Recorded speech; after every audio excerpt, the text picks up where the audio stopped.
por su asistencia a este segundo día del taller de mecánica cuántica supersimétrica, conceptos y aplicaciones. Bueno, el día de hoy nos acompaña el doctor Juan Domingo García Muñoz, quien va a llevar a cabo esta segunda sesión. Y bueno, antes de cederle la palabra, voy a leer una semblanza del doctor para que, bueno, todos los presentes lo conozcan un poco más. Bueno, el doctor Juan Domingo García Muñoz es egresado, primero aquí de la Escuela Superior de Física y Matemáticas. Él realizó sus estudios de licenciatura aquí en la escuela. Posteriormente, realizó sus estudios de posgrado en el Departamento de Física del CIMBESTAF. Ha realizado estancias postdoctorales, por ejemplo, en la Universidad Michoacana de San Nicolás de Hidalgo, en el Centro Mesoamericano de Física Teórica de la Universidad Autónoma de Chiapas y una estancia académica en la Universidad de Valladolid, en España. Actualmente es becario postdoctoral por México, comisionado al CIMBESTAF, así como profesor invitado de posgrado aquí en nuestra escuela. Su principal línea de investigación es la aplicación de la mecánica cuántica supersimétrica a sistemas físicos que presentan supersimetría, como por ejemplo materiales de Dirac como el grafeno. También ha estudiado soluciones de ecuaciones tipo Schrödinger en diversas situaciones, como la propagación térmica en sólidos o la dinámica de las llamadas burbujas en el ADN. Este desempeño lo ha llevado a ser reconocido como candidato investigador en el Sistema Nacional de Investigadoras e Investigadores y como investigador estatal honorífico del Estado de Michoacán. Bueno, pues, doctor, muchas gracias por su participación en esta segunda edición de este taller y, bueno, los micrófonos son suyos. Muchas gracias, doctor Eric. Bueno, como siempre les digo, cuando vengo a SFEM siempre es muy grato para mí volver y regresar aquí al alma mater, ¿no? Aquí es donde tuve mis primeros traumas. Entonces, bueno, en esta parte de la segunda sección del taller, lo que voy a tratar de mostrarles es cómo aplicar en un sistema que realmente es muy, muy físico, la supersimetría cuántica, ¿no? Sobre todo me interesa mostrarles que esta supersimetría no la tiene el sistema en vano, ¿no? No solamente va a ser un artilugio matemático que nos va a ayudar, sino que realmente está en el core de este sistema físico. Y también quería preguntarles, ¿alguno de ustedes ha llevado estado sólido? ¿La materia de estado sólido? No, ninguno, ni como por... bueno, si ya la han llevado, a lo mejor las cosas que vamos a ver aquí les van a parecer muy familiares. Y si no, pues bueno, voy a tratar de plantearlo de la mejor forma, ¿no? Entonces, realmente la supersimetría cuántica, como les dieron el resumen en la primera sección del taller por parte del doctor Daniel, realmente es solamente una transformación operacional en el marco de la mecánica cuántica, que lo que les permite es transformar un hamiltoniano en otro, que van a conservar el espectro, ¿no? Eso es muy importante.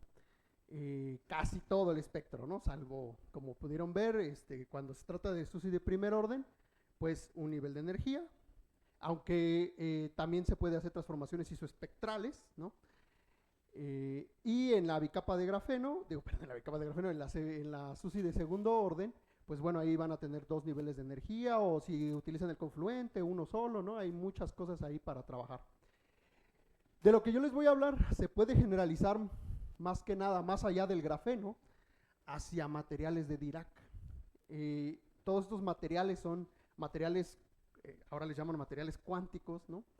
Y son aquellos que cuando ustedes hacen el Time Binding Model, ahorita les voy a explicar qué es el Time Binding Model, ustedes pueden llegar a un hamiltoniano efectivo que justamente va a estar descrito por un hamiltoniano de Dirac. Entonces, todos ese tipo de materiales son los materiales de Dirac, ¿no? Ahí hay aislantes topológicos, materiales 2D como el grafeno y borofreno, creo, ¿no? Hay muchos materiales ahí, toda una familia ya existen de esos materiales. Lo que sí es que la mayoría son 2D o 1D. Hay pocos casos de materiales 3D. Yo solamente conozco uno y no puedo pronunciar la fórmula química ni tampoco el nombre químico, entonces ahí mejor lo dejamos.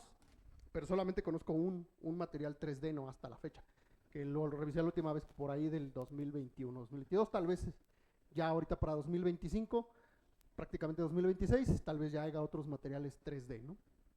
Pero bueno, entonces, lo primero que les quiero mostrar es el contenido de lo que vamos a hablar. De lo que vamos a hablar es de cómo obtener los hamiltonianos efectivos, primero para saber qué estamos trabajando, ¿no?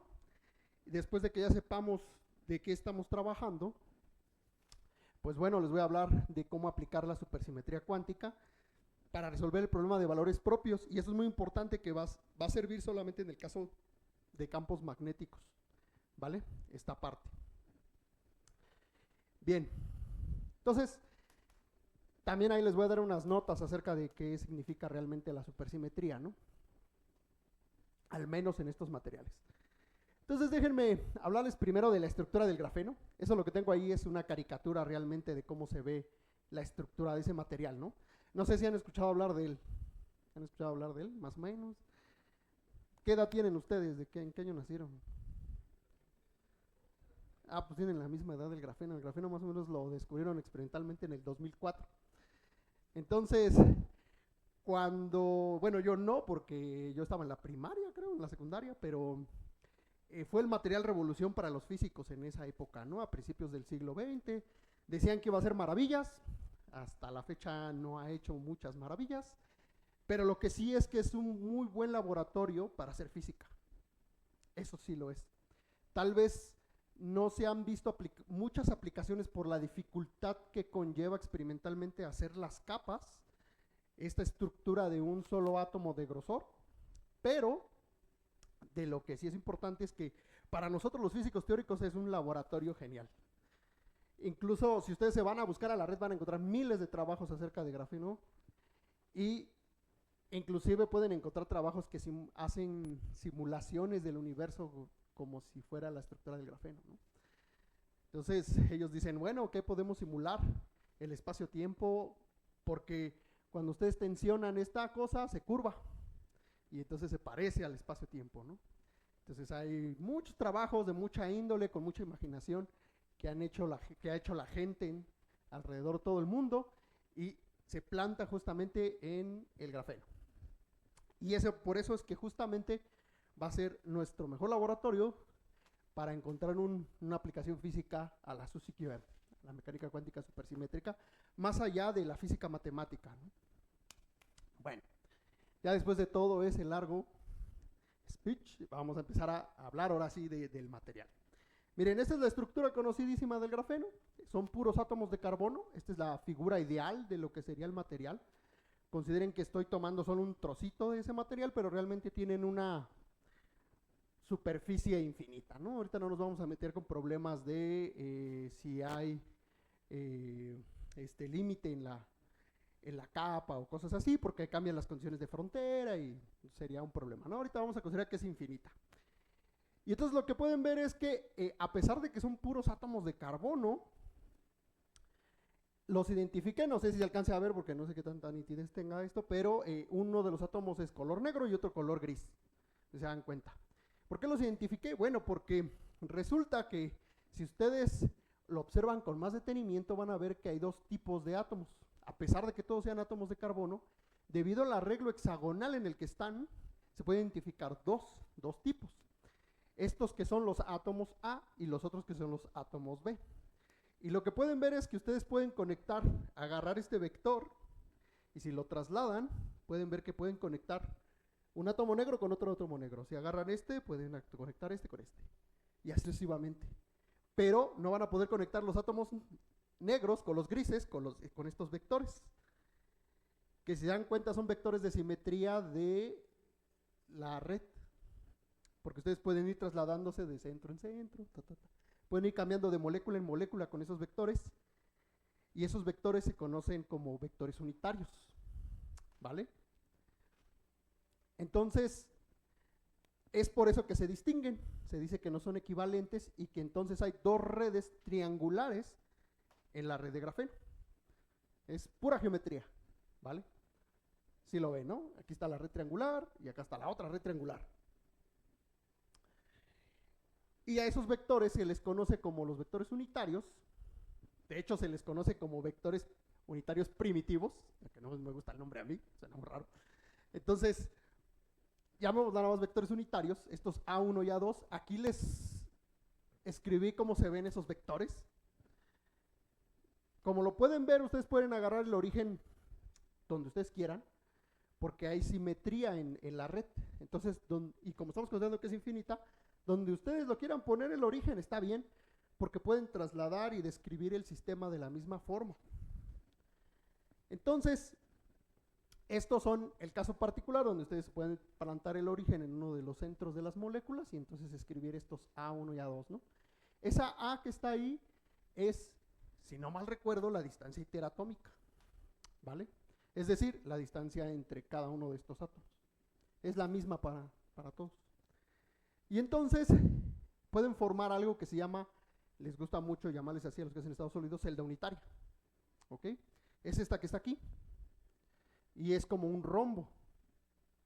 Y lo que va a pasar con esa celda unitaria es que ustedes pueden plantarla en cualquier lado de la red, trasladando los vectores, obviamente, con cantidades enteras, es decir, siempre los van a trasladar así.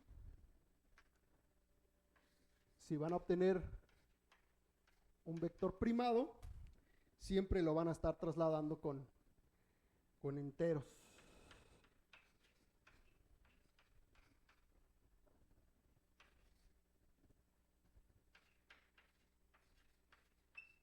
A 2, 2, ¿no? Ajá, a 2.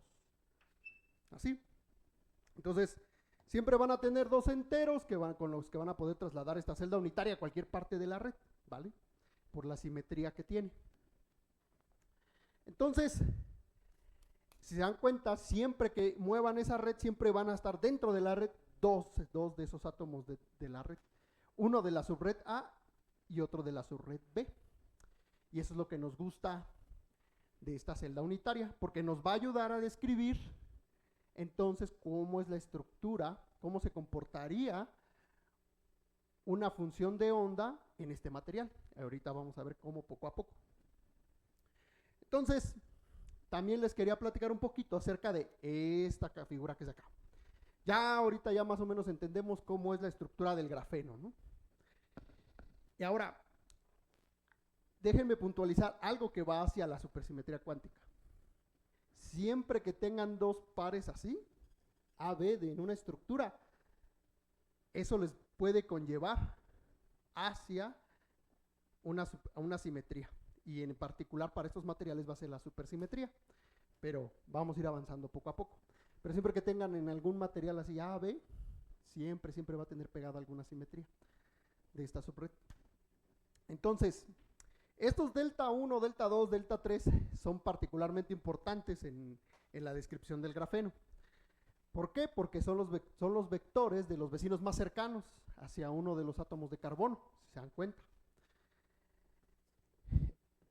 Y estos vectorcitos van a ser muy importantes para nosotros porque para llegar al hamiltoniano de Dirac, que es el que queremos resolver con supersimetría cuántica, pues resulta que vamos a necesitar tomar en cuenta solamente las interacciones con los vecinos más cercanos. ¿Ok? Entonces, no vamos a tomar interacciones con este, por ejemplo, de por acá, porque este ya es segundo vecino, ni este de por acá, ni terceros, ni cuartos, no solamente con los del primero. Y aún así la cosa se va a poner un poquito fea. Entonces, ahora sí déjenme hablarles de algo que se llama el Time Binding Model o el modelo de amarre fuerte, que es el modelo, este modelo es antiguísimo, es de por allá creo que principios del siglo XX, ¿ok? Yo en particular cuando lo aprendí en un libro que está escrito en la década de los 50, Mermin, pero es muy bonito porque les va a permitir justamente describir el problema de encontrar las bandas de energía de este material simplemente con consideraciones muy sencillas como lo es el teorema de Bloch. Entonces, ¿qué es eso del teorema de Bloch? Pues bueno, si se fijan en esto, al definir la celda unitaria, lo que estoy hablando es de la simetría del material. Entonces, ¿qué quiere decir esto? Que si yo tengo una función de onda que me caracteriza los niveles o las bandas de energía, como le gusta llamar en estado sólido, estas bandas de energía tienen que tener esta misma simetría, ¿no? Si no, no nos funcionarían. Entonces, lo que les va a decir el Time Binding Model es que primero que nada, su material debe de cumplir el teorema de Bloch, que quiere decir que si ustedes trasladan o aplican un operador de traslación sobre los vectores unitarios, como pueden ver, hacia su función de onda, eso les va simplemente a brotar una fase.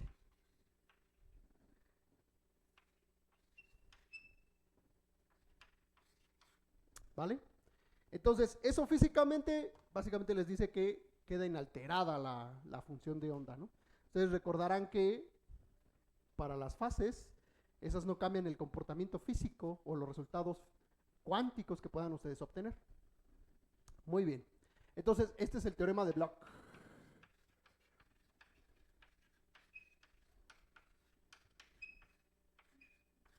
Déjenme ver si se escribe así, y si no, me va a comer Bloch en... Ajá, Bloch. Sí, está bien escrito. Ahora, yo les pregunto a ustedes, ¿cuál creen que sean las funciones de onda más sencillas que cumplan el teorema de Bloch? No en el grafeno, ¿no? Así, las ondas planas. Entonces, si son ondas planas, pues satisfacen el teorema de Bloch y podríamos utilizarlas para hacer una combinación lineal y obtener funciones, ¿no? Las funciones de onda de las partículas que estén aquí en los niveles de energía. Pero, ¿qué problema tienen con qué creen que tenga de problema las ondas planas? Las ondas planas son como esta, ¿no?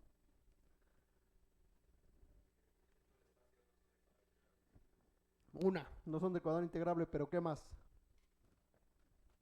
¿Qué otro problema creen que tenga? Fíjense muy bien en esta parte de aquí, ¿no? ¿Cómo trasladábamos nosotros? ¿Con qué?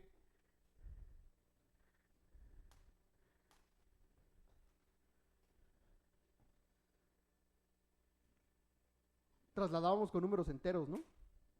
O sea, la celda unitaria nosotros la trasladábamos así.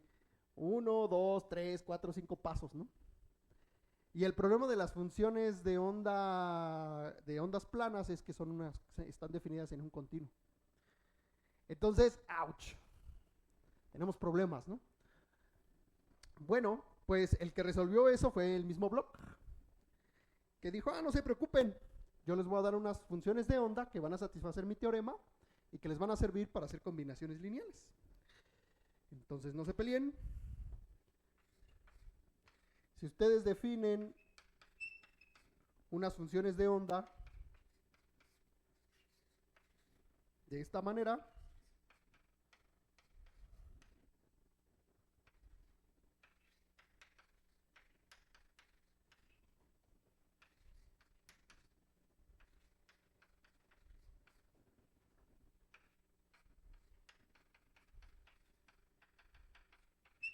ahí está. Entonces, Bloch nos dijo, miren, aquí yo voy a darles unas funciones de onda, estas si no me creen, sustitúyanlas y van a ver que va a satisfacer el teorema de Bloch. Y ahora el problema es, ¿quiénes son estas n's? Bueno, pues esa n grandota que tienen ahí es el número de celdas unitarias que ustedes tengan en su material. Por ejemplo, aquí tenemos una, ustedes pueden poner otra por acá, 2, 3, 4, así sucesivamente, ¿no? Las que tengan. Entonces, esta función de onda es como un promedio, como pueden ver. Son combinaciones lineales al final de ondas planas, pero tienen un pequeñito detalle que es la constante de la combinación lineal. Son estas funciones phi j, perdónenme ahí si escribí mal, phi j, donde esas phi j son las funciones de los orbitales de sus átomos de carbono. ¿Vale? Ustedes recuerdan de sus clases de cuánticas y si no lo culpo al doctor Eric si tomaron con él. Que si vieron el átomo de hidrógeno, van a ver que hay algo que nosotros llamamos orbitales y que están definidos por una función radial y los esféricos armónicos y todo eso, ¿no?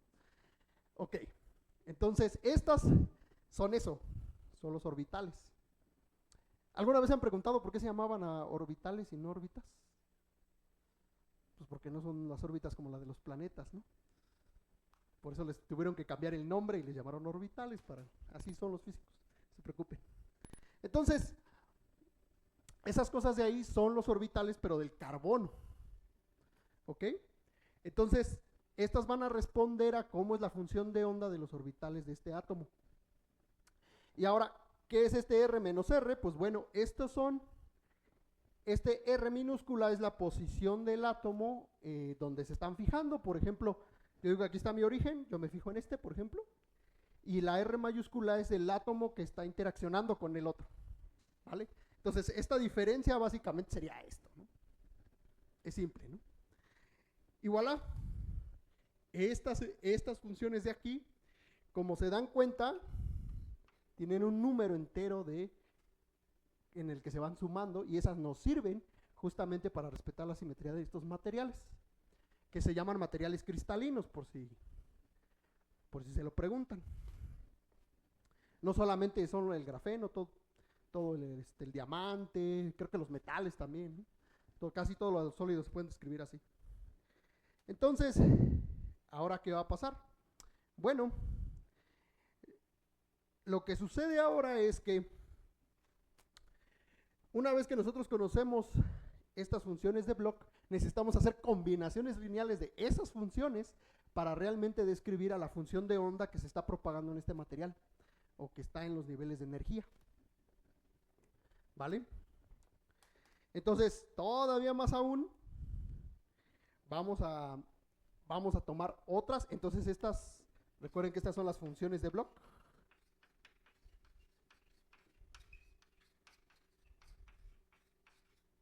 Ahí está. Y ahora lo que voy a escribir, déjenme borrar arribita. Que tiene que ser con la... ¿Sí mancha mucho este? Ahí está. Ahora lo que les voy a escribir es la combinación lineal. ¿Cómo se vería la combinación lineal? A esa la voy a llamar phi mayúscula. Le voy a poner un subíndice I. Y depende de K, depende de R. R minúscula. Y pues es simplemente una suma sobre J igual a 1 hasta N minúscula de... por cierto, sí, no les dije, aquí este índice J corre hasta un número N minúscula. Recuerden, N mayúscula es el número de celdas unitarias. N minúscula, ese que está aquí, es el número de orbitales que tienen su átomo de carbono, ¿no? O el átomo que estén manejando, ¿no? En este caso el carbono. Y entonces, aquí yo voy a poner C y J de K de phi J. Estas son las funciones de Bloch de K y de R. Ahí está. Y el I también va a correr de 1 hasta N, hasta el número de orbitales. Entonces, como pueden ver, lo que tenemos aquí es una función de onda, tienen los coeficientes, estos dos coeficientes corren N y en N. ¿Eso a qué les recuerda? Si recuerdan cómo es la representación matricial de sus funciones. ¿Cómo va a ser? Bueno, en este caso es más complicadito, ¿no? Las funciones en cuántica, en la cuántica estándar, ¿cómo son? ¿Cómo es su representación matricial? Ajá, los agarré en curva. Son brackets, sí, bueno, son brackets los elementos, ¿no? Pero ¿cómo es la representación matricial de la función de onda? Por ejemplo, los operadores son matrices cuadradas, ¿no? Pero las funciones de onda, ¿cómo son? Son vectores, ¿no? Entonces son columnas. ¿Vale? Aquí, bueno, aquí va a ser un poquito más complicado. Lo que nos vamos a dar cuenta por cómo están los índices es que realmente estas funciones de onda también van a ser iguales que sus funciones de onda, van a ser vectores, donde las entradas son estos coeficientes, ¿no? ¿Vale? Y entonces a eso vamos. Ahora, déjenme pasar a la siguiente fase. Y les voy a hacer otra pregunta.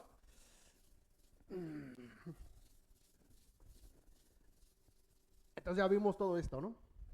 Ya casi terminamos. ¿Cuál es o cómo determinan ustedes, por ejemplo, el eigenvalor de energía? Aparte de con la ecuación de Schrödinger, ¿no? Imagínense que ustedes conocen el hamiltoniano, conocen las eigenfunciones, que pueden calcular para conocer las energías. Les voy a dar una pista, es un valor medio. ¿Pero de qué operador? Del hamiltoniano. Entonces, si ustedes calculan el valor medio del hamiltoniano, ustedes van a obtener los eigenvalores de energía. Pues nosotros entonces ya tenemos nuestras eigenfunciones. Todavía no conocemos nuestro hamiltoniano, pero justamente esos valores son los valores de expectación del hamiltoniano. Justamente nos van a dar los elementos de matriz de la representación matricial de este hamiltoniano. Ahora, entonces, eso quiere decir que el eigenvalor de energía pues va a estar dado justo por, esta es la phi grandota, no la phi chiquita, phi j, el hamiltoniano,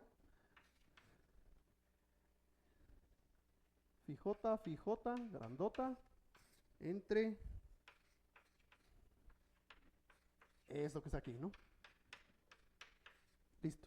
Entonces, aquí tengo los elementos de matriz, aquí tengo los eigenvalores de energía, y esto está por si no está normalizada, ¿no? Ahí está ya. Entonces, pues ya casi terminamos, ¿no? Ya casi llegamos al hamiltoniano, ya tenemos los elementos de matriz, casi. Ahorita ya nada más nos falta ver qué ecuación deben de satisfacer. Tenemos que encontrar una ecuación que sea el análogo de la ecuación estacionaria de Schrödinger para este hamiltoniano, ¿no? Entonces, como pueden ver, son puros conocimientos de cuántica básica, ¿no? Lo que estamos aplicando y un poquito de geometría. El problema está en que, si ustedes recuerdan sus métodos aproximados, no han visto métodos aproximados, ¿ah? Bueno, el punto está en que nosotros lo que queremos encontrar son los niveles de energía del sistema, pero los niveles más bajos, ¿vale? De energía. Entonces, es como en el método variacional, que yo sé que ustedes no lo han visto, pero ahí también uno busca primero los niveles de energía más básicos, los primeros niveles. Y aquí lo que no nos gustaría de estos niveles de energía es que van a depender de estos coeficientes E y J, como lo pueden ver ahí. Entonces, el problema es que nosotros nos gustaría quitar lo más que podamos la dependencia de estos coeficientes E y J, ¿vale? Que son los coeficientes de las combinaciones lineales de las funciones de Bloch. Nosotros nos gustaría que no dependiera tanto de ese coeficiente, ¿vale? Entonces, lo que se hace es tomar una derivada, igual que les enseñaron en cálculo, lo que se hace es tomar una derivada respecto de los coeficientes. Entonces, déjenme, se las escribo. Bueno, déjenme les escribo el eigenvalor, como se vería si ustedes sustituyen todo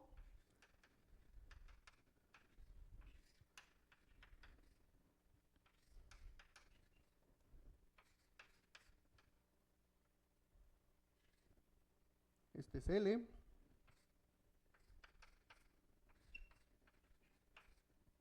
listo, entre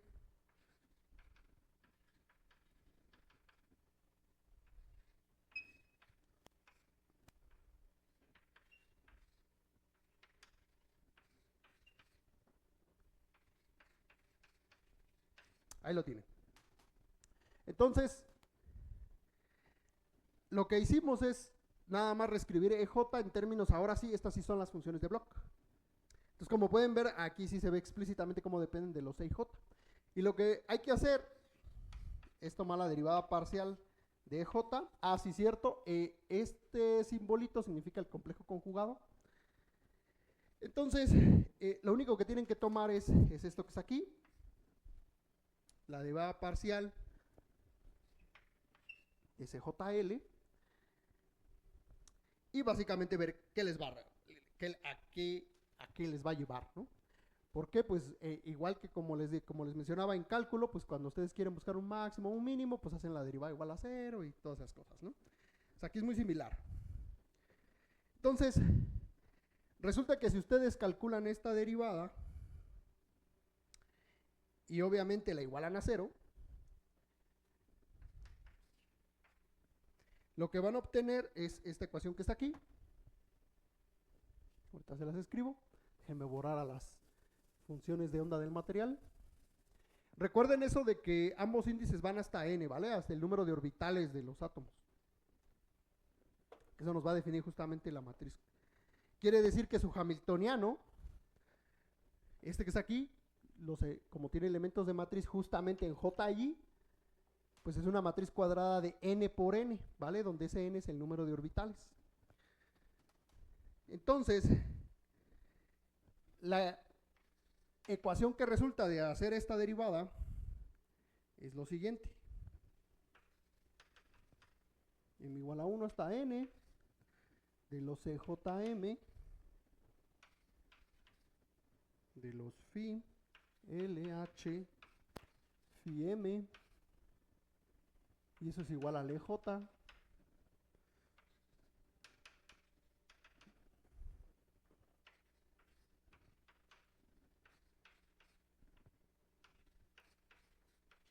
ahí está. Esa es la ecuación que le resulta. Y entonces, como lo habíamos platicado, déjenme borrar aquí esta parte de aquí, de la energía. Entonces, como lo habíamos platicado, la función de onda tiene que ser un vector y los elementos de ese vector van a ser estos CJM. Entonces, estos que nos quedan aquí son los elementos de matriz, entonces representan a una matriz, ¿vale? Esas matrices son conocidas en el argot como H y J. Ahorita no le voy a llamar todavía hamiltoniano por una razón que ahorita les digo. Y son justamente estos que están aquí, ¿no? Y vamos a definir una matriz S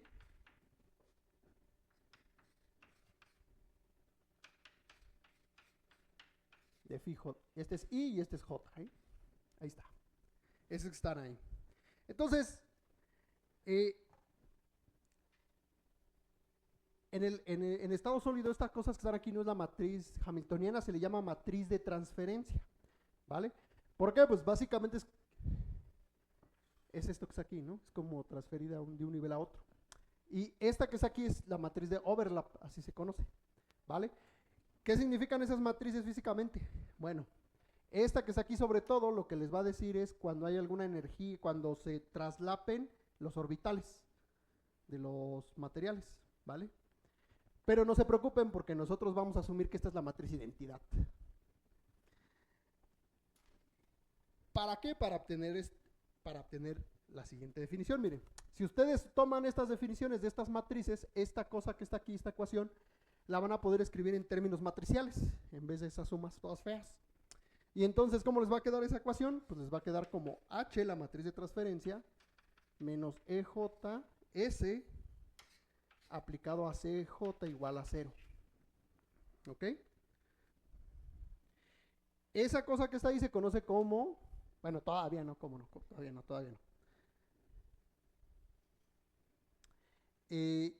Bueno, sí, esa se conoce como ecuación secular, ¿vale? Lo que quiero que noten es que es casi una ecuación de eigenvalores. Casi es una ecuación de eigenvalores. El problema es esta matriz de overlap, ¿no? Si no es la matriz de identidad, eso que está ahí no es un problema de eigenvalores. Bueno, pues hasta ahí está muy bien. Entonces, lo que sucede es que, bueno, como ustedes sabrán, esto de que está aquí ya es una matriz cuadrada n por n, como saben ustedes, para que esa cosa tenga solución única, pues el determinante de esa cosa debe ser igual a 0. Ta. Y bueno, con eso podríamos encontrar los eigenvalores, ¿no? Claro, recuerden que ese no es la matriz de identidad. Bien, pues con eso, ese es el Time Binding Model. Y esto lo pueden hacer para cualquier tipo de material. Aquí hasta ahí todavía no hemos considerado el grafeno. Solamente hemos considerado el teorema de Bloch, que hay alguna simetría dada por celdas unitarias, ¿no? Y se acabó. Y lo único que utilizamos es un resultado de cuántica, que es como calculamos energías. Genial. Ahora sí vamos a aplicarlo hacia el grafeno, para ahora sí encontrar el hamiltoniano efectivo, que es el que nosotros queremos resolver, ¿vale? Pero quería que vieran esto para que vieran de dónde saliera y que no los estoy engañando. Entonces, ya no sé dónde dejé mi gis, acá está. Entonces, ahora sí vamos a analizar qué pasa en el grafeno para todo esto. Si se dan cuenta, lo que yo necesito calcular para encontrar esta matriz H y la matriz S son estos elementos que están sobre las funciones de Bloch. ¿Ok? Entonces, vamos a hacer un recuento, que aquí es de donde el método lleva su nombre, el por qué se amarra a amarre fuerte. Si nosotros vamos a ver en los átomos de carbono, en particular, va a resultar, ¿cuántos electrones tiene un átomo de carbono? Ustedes díganme. ¿Cuántos? No los escucho.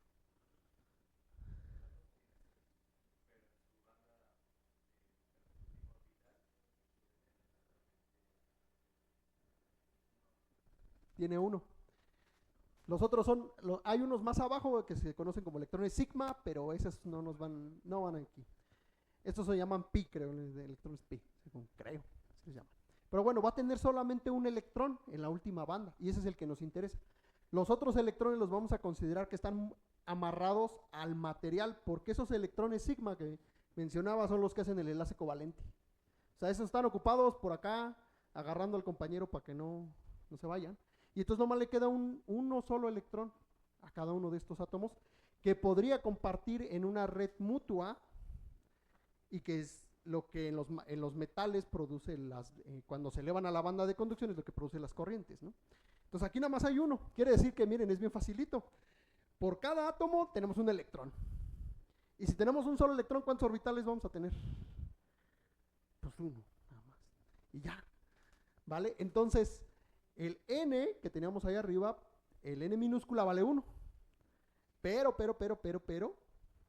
recuerden que esa n que estaba ahí era la celda unitaria. ¿Ok? Entonces, en la celda unitaria tenemos dos átomos, dos electrones. Entonces, realmente para las funciones de Bloch, nosotros vamos a tener n igual a 2. Entonces, nuestra matriz va a ser 2 por 2. Entonces, ya va agarrando forma. Ya solamente tenemos 4 elementos de matriz. ¿Ok? Ahora, ¿cómo son esos elementos de matriz? Bueno, vamos a tener que calcular los de la diagonal y los de la antidiagonal. Miren, nada más vamos a hacer uno, porque los otros son igualitos. Entonces, déjenme les pinto cómo se vería uno de esos elementos de matriz, ¿vale? Vamos a olvidarnos de esto. Bueno, no se olviden de la ecuación secular.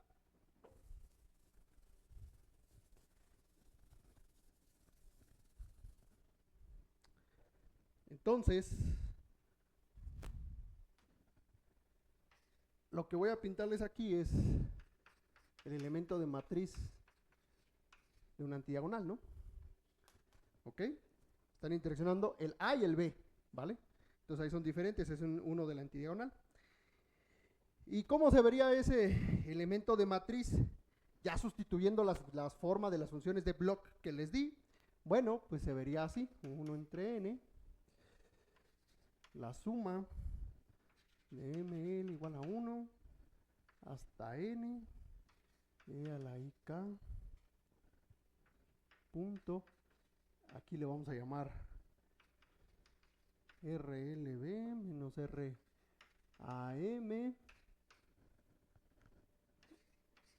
phi A dr vectorcito menos RAM,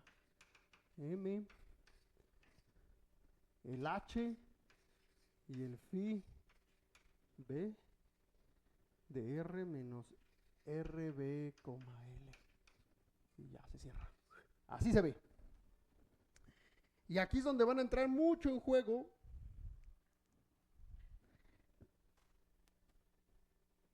los vectores de los vecinos cercanos. ¿Por qué? Porque esa cosa es la más general. Ese está ahí metiendo todas las interacciones de todos los átomos de todas las celdas unitarias que estén considerando. Ahí está todo metido, ¿no? Condensado en esta sumatoria.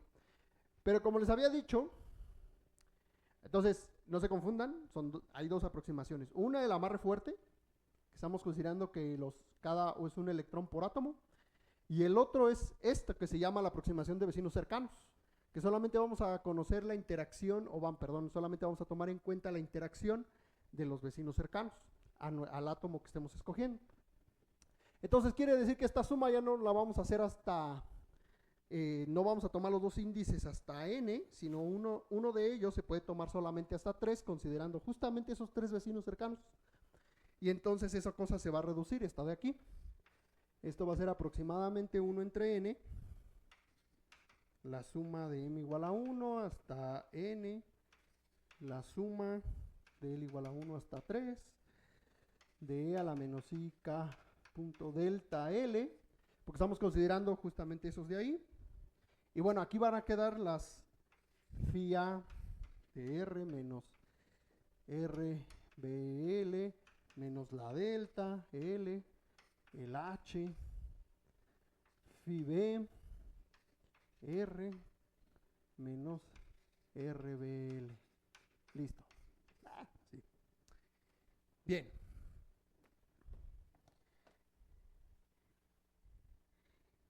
Y ahora vamos a hacer algo muy importante. Vamos a definir a esta cosa que está aquí, este bracket, lo vamos a definir como una cantidad que se llama gamma cero. Entonces, gamma cero lo vamos a definir como menos, menos ahorita se los explico, esa cantidad que está ahí, ¿no? Phi A, H, phi B.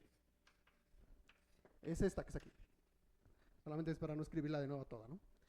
Esa cosa que está ahí se le conoce como el parámetro de hopping en el plano.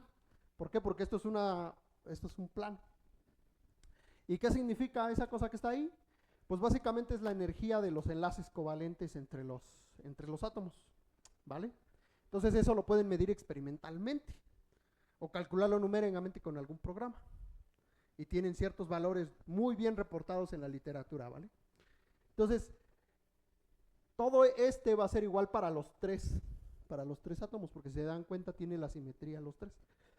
Entonces, el elemento de matriz, además, perdón, esta es una cantidad positiva y es por eso que se define con este signo menos. Entonces resulta que si ustedes lo definen así, y como esta cantidad se va a salir de la suma, porque realmente no depende de esa, ya no depende, es una cantidad constante para todos, solamente tienen que hacer la suma de las 3 exponenciales que contienen a los vectores de los vecinos cercanos, y ahorita les doy los vectores de los vecinos cercanos, como para que un domingo en la tarde que no tenga nada que hacer lo pongan a hacer. Déjenme ver. Aquí están. Entonces,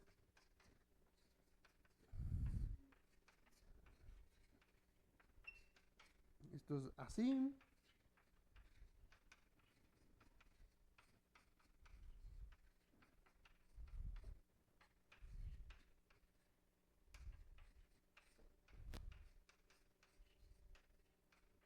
Listo. Esos son los vectores de los vecinos cercanos. Puede ser que si los ven en otros lados sean diferentes, porque yo como buen estudiante de doctorado dije, no, yo voy a hacer mi propia figura. Y entonces me di cuenta que la había rotado respecto de los papers. O sea, la retiré 90 grados y mi eje X era el eje de ellos, entonces tengo al revés, ¿no? No pasa nada, lo único que estoy haciendo es agregar una fase.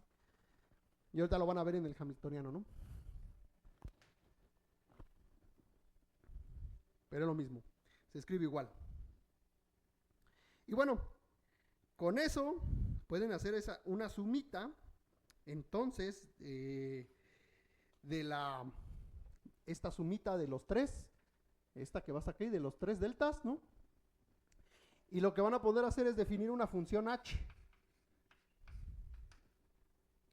Entonces, esa función h va a tener la siguiente forma: e a la i a x entre, perdón, a por kx sobre raíz de 3 más 2 e a la menos i a sobre 2 kx sobre raíz de 3 por el coseno de a sobre 2 ky. Ahí está. Esa es la forma de h. Bien. Entonces lo que les va a quedar es que esta suma, aquí esto ya era una constante, y luego esta suma pues es esta función hk. Entonces al final todo ya lo vamos a poder escribir de una manera más sencilla. Ahora lo que quiero que vean es que están sumando n veces la misma cantidad.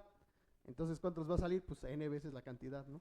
Con este 1 en n pues se va a simplificar, y entonces al final lo que les va a quedar es que este vale menos gamma 0 h de k. Y listo. Esto es lo que nos interesa. ¿Ok? ¿Tienen dudas hasta ahí?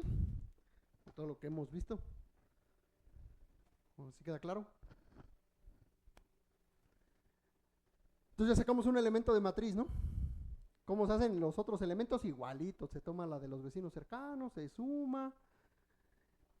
Y los de la matriz de overlap, lo mismo, les va a quedar, solamente que en vez de tener h, recuerden que la matriz de overlap nada más era el bracket de phi a con phi b, ¿no?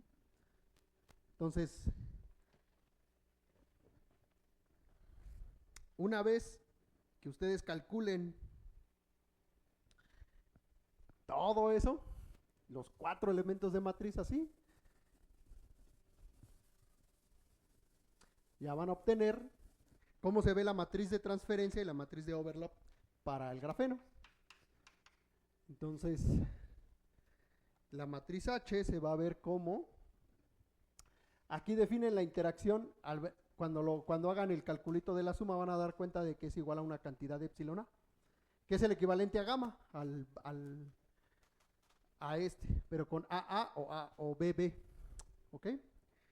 Y entonces eso lo llaman epsilon A, y aquí nos queda el menos gamma 0, h de k, y aquí también les va a quedar menos gamma 0, h pero complejo conjugado de k, y aquí les va a quedar el epsilon b, y ya está. Y la de overlap se va a ver como 1, 1, una cantidad S0, que es exactamente el análogo de gamma 0, ¿ok? H de k, a esto no les puse que son vectorcitos, y acá va a quedar S0, H pero complejo conjugado. Eso es. Ya se ve. ¿Vale? Y entonces con esto, si se pueden dar cuenta, y recuerdan la matriz la ecuación secular, esa ecuación les había dicho que se resuelve siempre y cuando el determinante era 0. Vale, pues si ustedes agarran y calculan el determinante de H menos E J S con esas matrices, van a llegar a un resultado muy bonito. Es muchísima álgebra, eso sí. Y ahorita les digo qué consideraciones hay que tomar.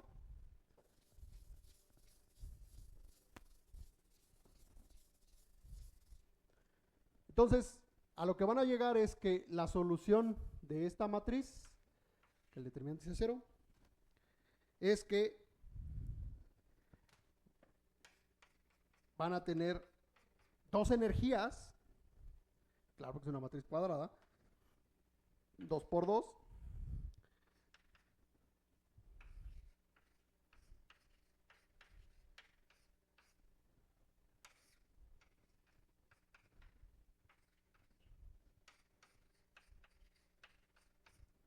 y ahí está.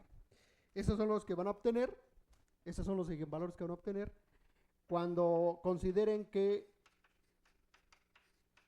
los valores de la diagonal son iguales a epsilon, ¿vale? Que ese es el caso de esto que está aquí, ¿no? Esos epsilon A, epsilon B generalmente se asocian a potenciales en cada sitio, potenciales en sitio, potenciales externos, pero ahorita no estamos considerando ese tipo de casos, entonces vamos a hacerlos igual a epsilon. Y entonces son los eigenvalores de energía. Y aquí les tenía una figurita, ahorita les hablo de esa, eso que están aquí. Esto es una gráfica 3D de cómo se ven estas energías, porque recuerden que K pues, es el momentum de la función de onda asociada, de la partícula que estemos ahí, en la superficie del grafeno, y pues es una superficie, tiene dos coordenadas, ¿no? Tenemos KX y KY, entonces en realidad es una gráfica 3D, ¿ok? Y entonces así se ven, y en particular lo que quiero que noten es que aquí, no sé si lo pueden ver, pero en donde las dos energías que se conocen como bandas de energía para los estados sólidos, hay un lugar donde se tocan, ¿ya vieron? Aquí, acá y acá y acá y allá, mira acá, ¿no? Esos 6 puntos son los puntos de Dirac, ¿vale? Ahorita vamos a ver qué son esas cositas. Y es muy importante que vean que si se acercan mucho a los puntos de Dirac, se ven, si se pasan a un corte, y ese corte lo magnifican, aquí se va a ver que la función es lineal de la energía, ¿no? Respecto al momentum. Eso se conoce como una relación de dispersión lineal. Y es por eso que les van a decir, el grafeno tiene una relación de dispersión de energía lineal, ¿vale? Pero todavía eso nos va a servir para hacer todavía otra aproximación, y ahora sí ya llegar al hamiltoniano que les prometí. Entonces, déjenme hablarles un poquito de esta cosa que está acá. Pues resulta que para realmente encontrar el hamiltoniano del grafeno no lo vamos a poder encontrar en el espacio de coordenadas. Todavía estamos trabajando como en la cuántica que ustedes vieron en el espacio de coordenadas. Pero resulta que a los solidistas les gusta trabajar mucho en el espacio de momentos. Entonces, ¿qué hay que hacer? Si se dan cuenta, nuestras energías, y aquí lo pueden ver, realmente dependen de los momentos. Entonces, ¿qué vamos a hacer? Pues trasladar todo esto al espacio de momentos. ¿Cómo se traslada? Pues bueno, con algo que se conoce como los vectores recíprocos, ¿vale? Que satisfacen unas condiciones bien sencillitas respecto de los vectores unitarios.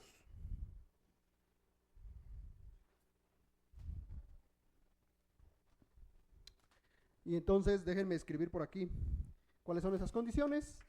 Básicamente es que satisfacen esto que está aquí. Bueno, aquí voy a ponerles I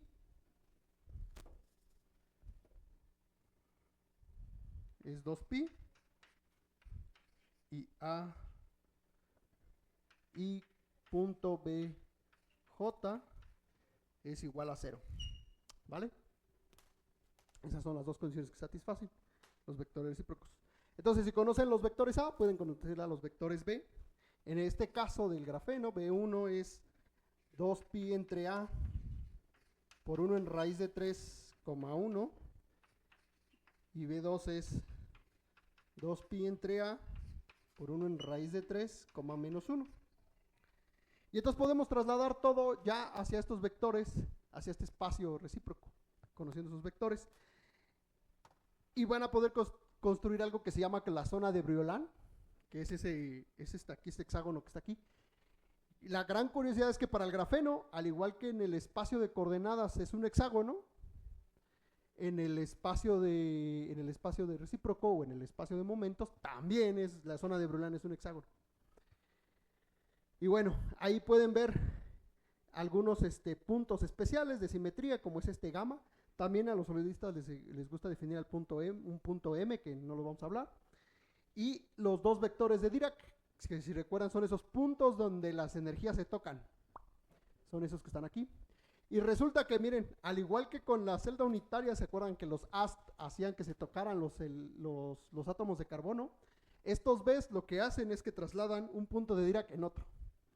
Un punto de Dirac en otro. Y entonces se dice que estos dos de aquí también son dos subredes inequivalentes. Todo se traslada. Ese se conoce como el índice de Valle, si no mal recuerdo. Y bueno, entonces quiere decir que si nosotros trabajamos ahí, ya vamos a poder encontrar el Hamiltoniano. Ahora, ya para finalizar, déjenme decirles que este parámetro S0 lo han medido experimentalmente, lo han calculado, y es muy pequeño respecto de gamma 0. Entonces lo que sucede es que ustedes pueden hacer una aproximación de hecho eso está mal porque ese 0 es adimensional, debería de tener ahí algunas unidades, pero si ustedes toman con las constantes correctas, lo que va a pasar es que la cantidad asociada a gamma 0 es más pequeña que S0. Perdón, al revés, S0 es más pequeño que gamma 0. Entonces quiere decir que básicamente estos términos de aquí los podemos despreciar y hacerlos a 0 para el grafeno. Eso solamente va a suceder para un grafeno que se llama pristino, que no tiene potenciales de interacción actuando sobre él, que no tiene ninguna impureza ni nada de eso, ¿no? El caso ideal que les presenté en la imagen pasada, ¿no? Entonces, con esas consideraciones, las energías pues se van a poder todavía simplificar un poco más, porque se dan cuenta esta causa que está aquí, S0 es 0, esto es la unidad, ¿no? Y vamos a considerar que esta energía también es 0, por lo que solamente nos va a quedar esta cantidad de aquí. Más menos es importante porque eso nos va a diferenciar los dos tipos de partículas que podemos tener. Y lo que van a ver es que va a ir lineal con K, ¿no? Ahora, lo que vamos a hacer es justamente colocarnos cerca de estos puntos de Dirac. Entonces lo que hay que hacer es hacer una serie de Taylor de esta función H, que por ahí les di la forma, hacen una serie de Taylor alrededor de cualquiera de los dos puntos de Dirac, ¿vale? Y entonces, en particular, si escogen el K menos y se quedan a primer orden en esa serie de Taylor,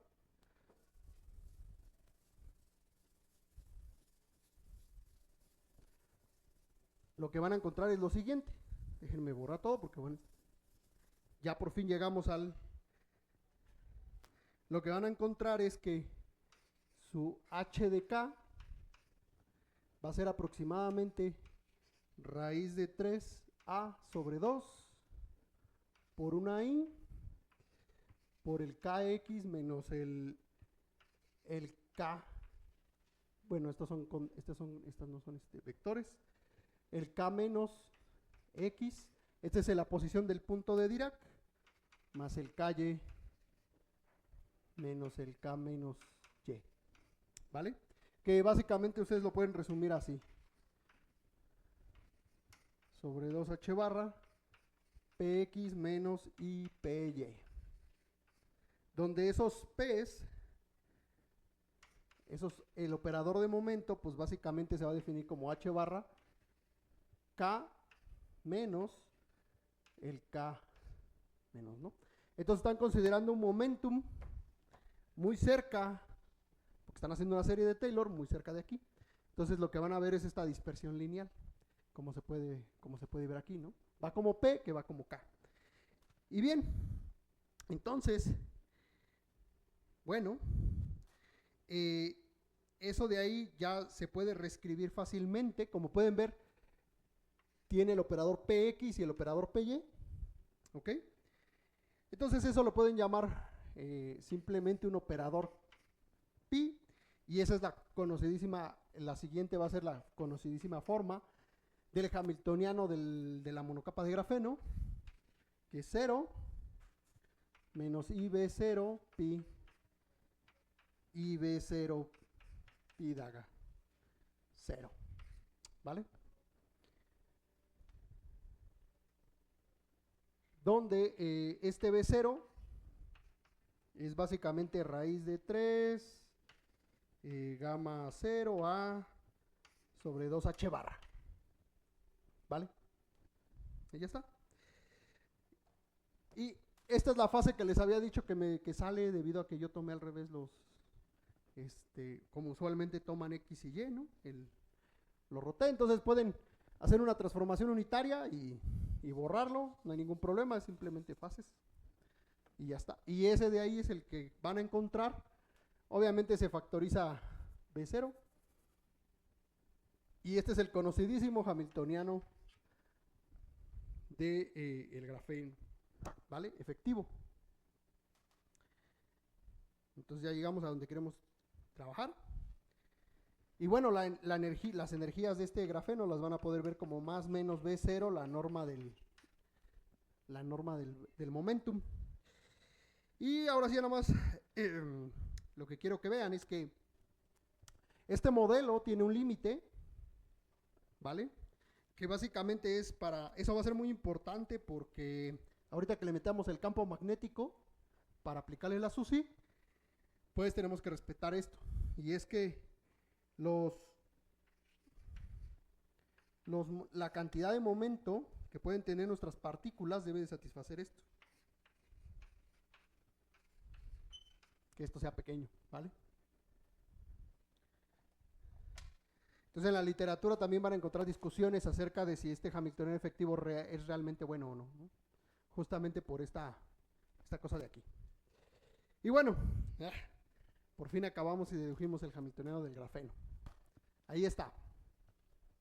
Entonces lo siguiente es que ahora sí le vamos a aplicar ahorita voy a ver si alcanza a ver la bicapa, que yo creo que sí, porque es igualito. Entonces, ahora sí vamos a aplicarle un campo magnético, ¿vale? Ahora lo que vamos a considerar es, déjenme volver hacia a la primera imagen, a esta que está aquí. Ahora lo que vamos a considerar es que tenemos la superficie de grafeno, y lo que vamos a hacer es, vamos a aplicarle un campo magnético perpendicular a la superficie, ¿ok? Y ese es el sistema que realmente vamos a poder aplicarle la supersimetría, ¿vale? ¿Ok? Por cierto, si no han visto por qué tiene la forma de Dirac, de hecho tiene más bien la forma de la ecuación de Dirac-Weil. ¿Sí saben cuál es la ecuación de Dirac-Weil? ¿O no? Entonces ahorita lo hacemos, para que les quede claro. Entonces, déjenme borrar la parte de aquí para llevarla a la ecuación de Dirac-Weil. Es bien sencillito.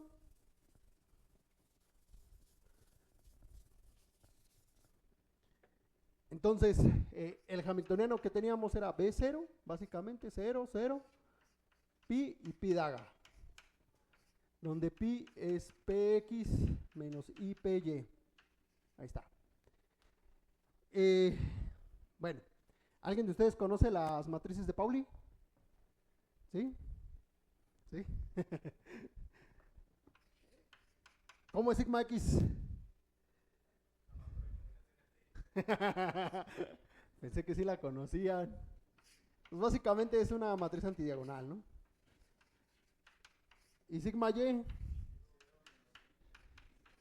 Todos se acuerdan de sigma y, no de sigma x. Pobrecita, la discriminan. Bueno, entonces, como pueden ver, si ustedes sustituyen px, aquí van a tener 1. Y acá, el dagger, ¿le va a hacer algo? No. Entonces van a tener 1. Aquí tienen menos i, existe menos i. Si sacan el dagger, pues les va a quedar i, ¿no? Ya está, ¿no? Entonces lo que van a ver es que esta cosa se puede escribir como B0 por sigma x por el px más el sigma y py. Y a esto, en particular a nosotros, nos encanta resumirlo como B0 sigma.p. O sea, donde sigma es el vector que contiene a las matrices sigma x, sigma y P es el vector px, py. Y entonces, esta forma que está aquí tiene la forma de la ecuación de Dirac-Weil.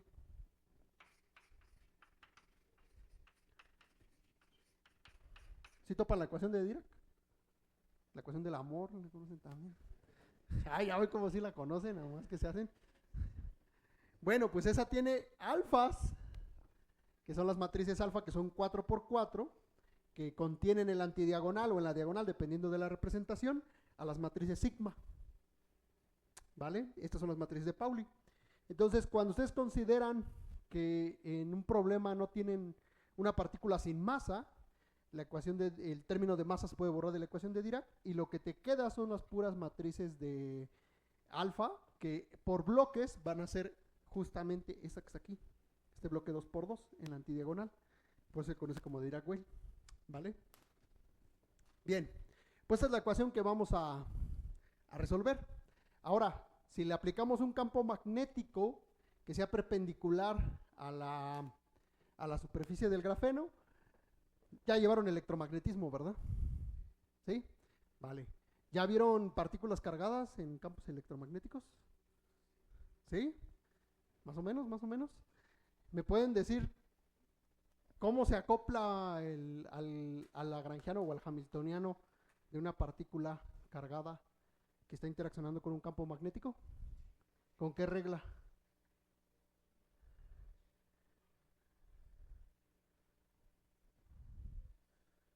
¿Con qué regla? ¿Con qué regla? ¿Cómo se llama? ¿Cómo se llama? ¿Si se la saben o no? ¿Si la han visto o no? ¿No se acuerdan? Con la regla del acoplamiento mínimo, ¿no? ¿Vale? Entonces, la regla del acoplamiento mínimo lo que les dice es que si ustedes tienen, si tienen este campo magnético, es un campo magnético clásico, como el que ustedes vieron en electro, ¿vale? Entonces, lo que les dice es que van a tener que modificar el momentum. Básicamente lo que les dice es que van a modificar el momento como P más EA,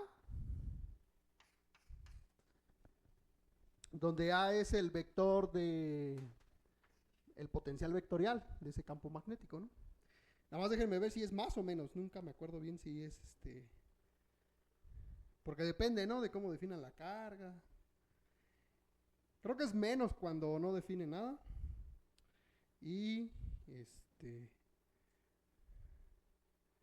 tarará, tarará. Ay, bueno, no importa. Lo pueden escribir como quieran. Sí, es más. Ajá, Simón. Porque estamos considerando que la carga de electrón es menos E. ¿Vale? Entonces, aquí vamos a hacer algo. Como nosotros elegimos que este es un plano, pues lo asociamos con X y Y, ¿no? Y estamos poniendo un campo magnético perpendicular, entonces eso es Z, ¿no? Entonces vamos a tener un campo magnético que vaya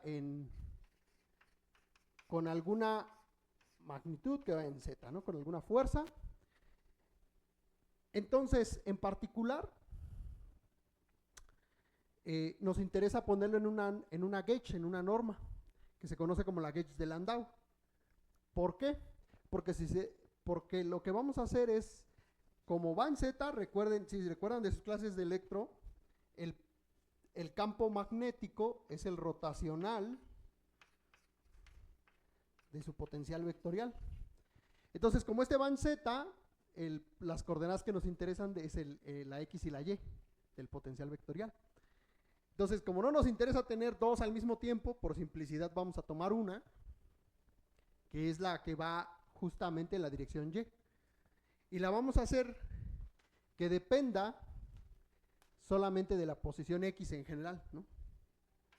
Entonces va a ser así, donde este potencial vectorial lo vamos a poder escribir simplemente como un A, si quieren le pongo aquí Y, para que se acuerden que es la componente Y, pero que va a depender de la posición X, porque al tomar el rotacional pues tienen que tomar la derivada respecto de X. Y este va a ir en la dirección Y, obviamente. Este se le conoce como la gauge de Landau.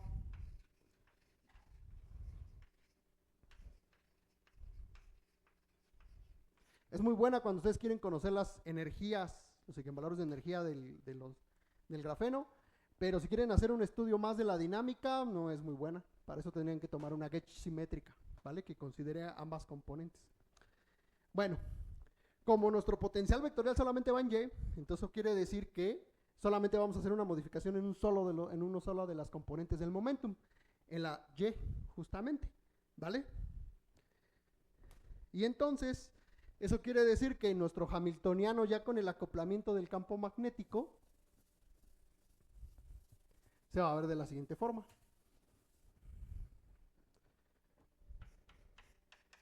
Entonces solamente voy a modificar aquí.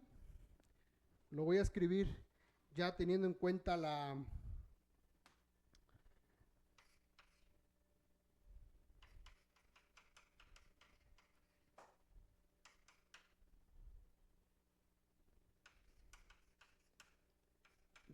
recuerden que este depende de X. Ah, me faltó una C aquí, perdónenme, porque lo estoy haciendo en unidades gaussianas.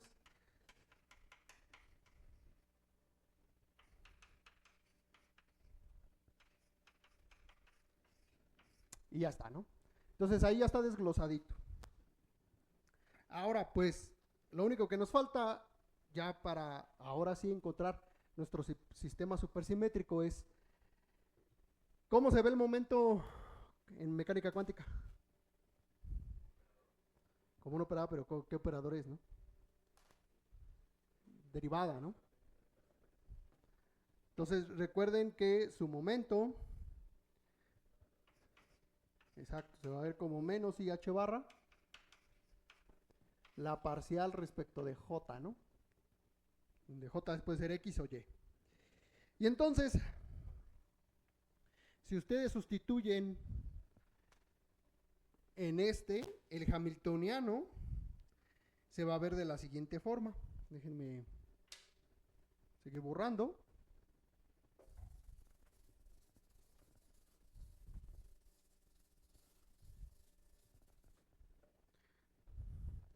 Tarán, tan, tan. Entonces su hamiltoniano se va a ver así. 0 menos i derivada respecto de x menos i k menos i entre c h barra, el a que depende de x, y por acá van a tener menos i derivada de x más i k más i entre h barra c a de x y 0, ¿no? Y entonces ya aquí se empieza a ver la estructura. Fíjense, noten qué forma tienen estos, miren, derivada, y esto que está aquí pues es una función de x, ¿no? Y acá van a tener menos i derivada más esto, ¿no? Entonces, salvo por ahorita lo podemos multiplicar por un signo, pero eso ya empieza a tener la forma de los operadores de entrelazamiento que les comentó ayer el doctor Daniel. Van a tener casi la misma forma, ¿no? Salvo porque el superpotencial es un poquito diferente. Entonces, si ustedes recuerdan, este hamiltoniano lo que queremos encontrar son las energías de esta cosa, pero que ahora está interaccionando con un campo magnético. Entonces, ¿cómo le hacemos? Pues resolvemos el problema de eigenvalores asociado a este hamiltoniano. Entonces, lo que vamos a hacer es resolver este problema. ¿Vale? Y vamos a encontrar las energías, y para eso nos va a ayudar la supersimetría. Lo que va a suceder es que una vez que ustedes recuerden que esta cosa, el psi, es un vector columna y va a tener dos componentes. Esta cosa de aquí se le conoce como espinor. Entonces va a tener dos componentes, ¿vale? Y en particular aquí también quiero que noten otra cosa, que es por cómo lo pude llevar a esta forma IK. ¿Ok? Cuando ustedes ven aquí arriba, díganme qué operador conmuta con este hamiltoniano. ¿Cuál creen que tenga? Es un momento, pero ¿cuál de los dos momentos conmuta? ¿Px o Py conmuta con el hamiltoniano?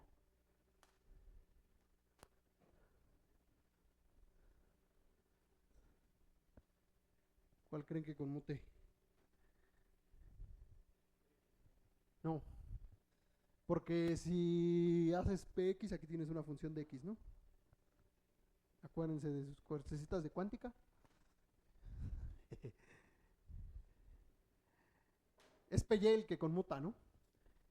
Py conmuta con px, con sí mismo, y pues esto le pasa de largo, ¿no? Entonces eso quiere decir que hay una simetría de traslación en su sistema. Esas simetrías siempre son muy importantes. Siempre que van a resolver un problema cuántico, vean el hamiltoniano y vean si pueden encontrar un operador que conmute, porque ya la hicieron. Porque eso quiere decir que hay una cantidad conservada, ¿no? Teorema de Nether. Entonces, aquí en particular es py. Entonces lo que podemos ver es que como hay una simetría traslacional, quiere decir que en la dirección y su sistema es invariante ante traslaciones en esa dirección, pues simplemente podemos poner una onda plana ky de y. Y es por eso que cuando en vez de poner la derivada puse ik, ¿ok? Bueno, no le puse iky, es ik, ¿no? Y listo, ¿no? Entonces es por eso que tiene esta forma. Entonces cuando ustedes se lo apliquen justo a los componentes de este spinor, ¿ok? Les va a quedar un sistema de ecuaciones diferenciales acopladas. ¿Cuál es el sistema de ecuaciones acopladas? Bueno, pues es el siguiente. Les va a quedar que derivada respecto de x, ya es total porque ya solamente dependen más k más e entre ch barra.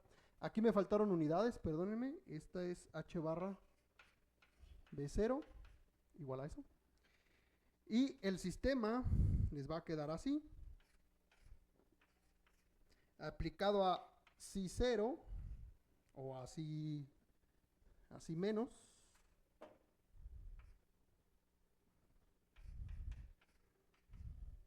Eso va a ser igual a la energía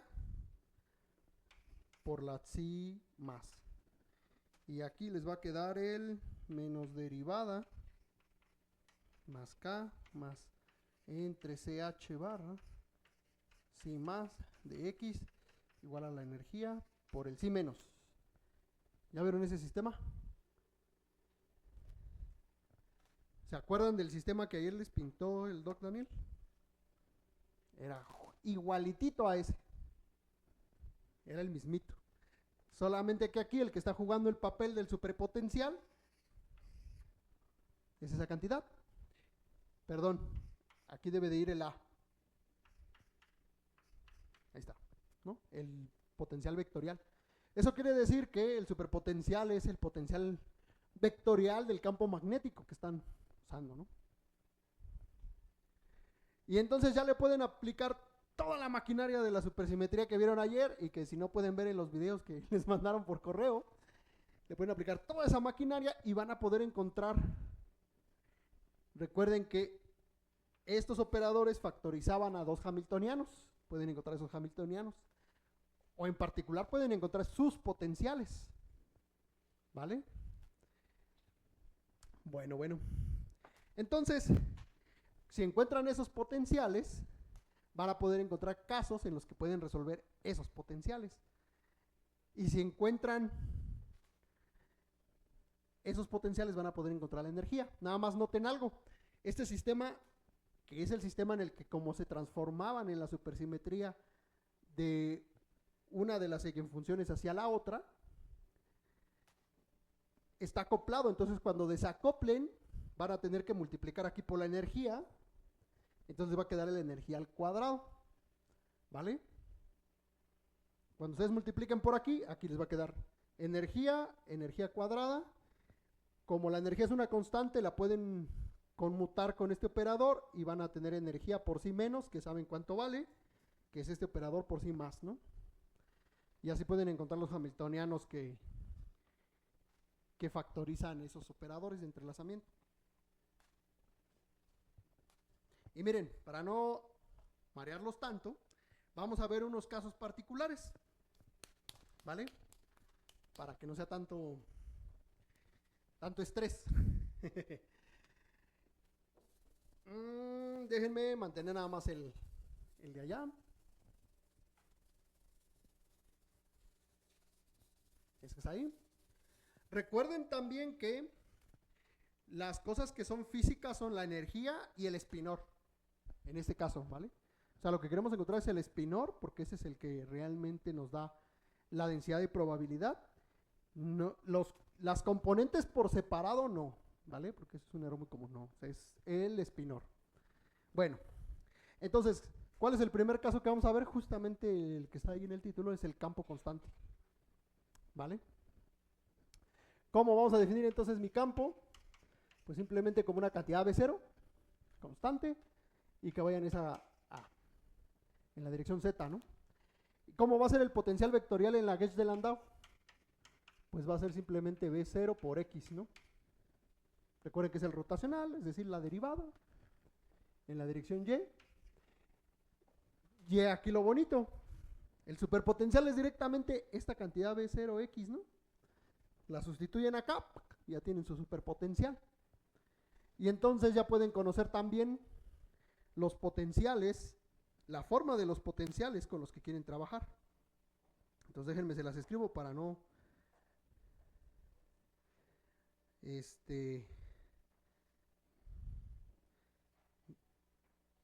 escribirles cosas mal. Déjenme ver, ¿dónde está? Aquí está. Entonces, a lo que van a llegar si sustituyen este B0X, no es tal cual a un oscilador. Yo sé que se ve bonito.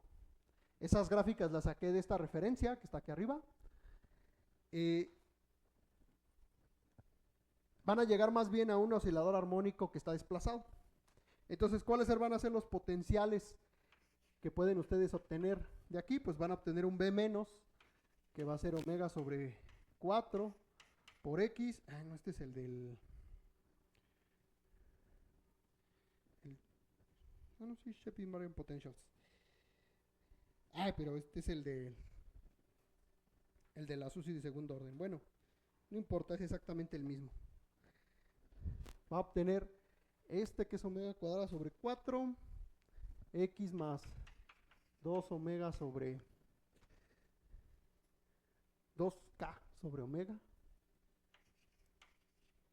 al cuadrado, ese es un oscilador, y simplemente está desplazado por una energía menos omega sobre 2, ¿vale? Y el B más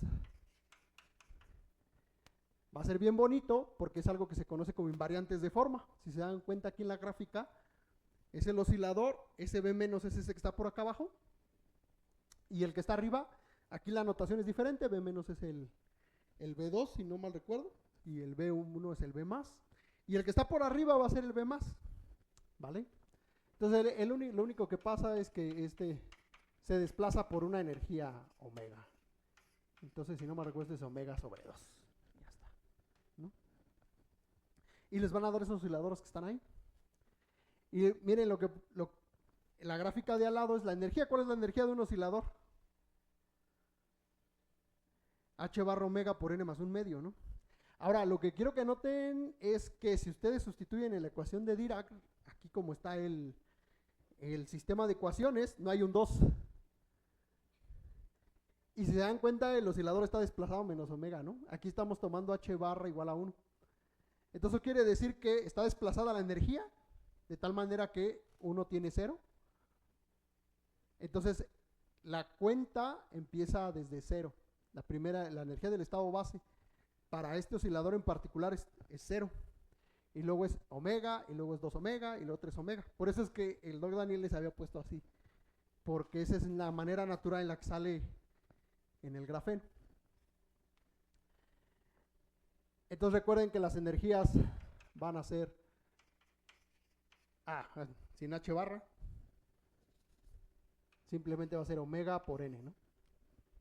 Aquí en este caso. Y son las energías que están allá. Ahora, las del grafeno, estas son las energías de sus problemas de potenciales, de supersimétricos. Pero recuerdan que les había dicho que si ustedes, para desacoplar este sistema, tienen que elevar al cuadrado la energía. Entonces, la energía realmente del grafeno es del cuadrado. Entonces, la que estamos buscando realmente, déjenme cambiar entonces de notación un poquito. Esta va a ser así. Esa va a ser raíz de omega n. Y estos de aquí, estos raíz de omega n, son los que se conocen como en la literatura como niveles de Landau.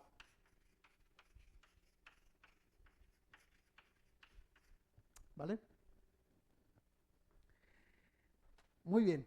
Y esos son los que pueden ver aquí en la gráfica. Ahora, noten que la grafiqué respecto de K y todas son bandas que no dependen de la dispersión lineal, ¿no? Esa es una particularidad de este caso del campo constante, de los niveles de Landau. Muy bien.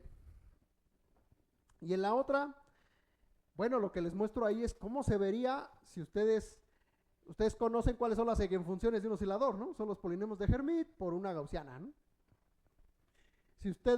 Pero recuerden que cada uno de estos problemas, cada uno de estos potenciales de la SUSY, cada uno tiene sus propias funciones, si menos y más.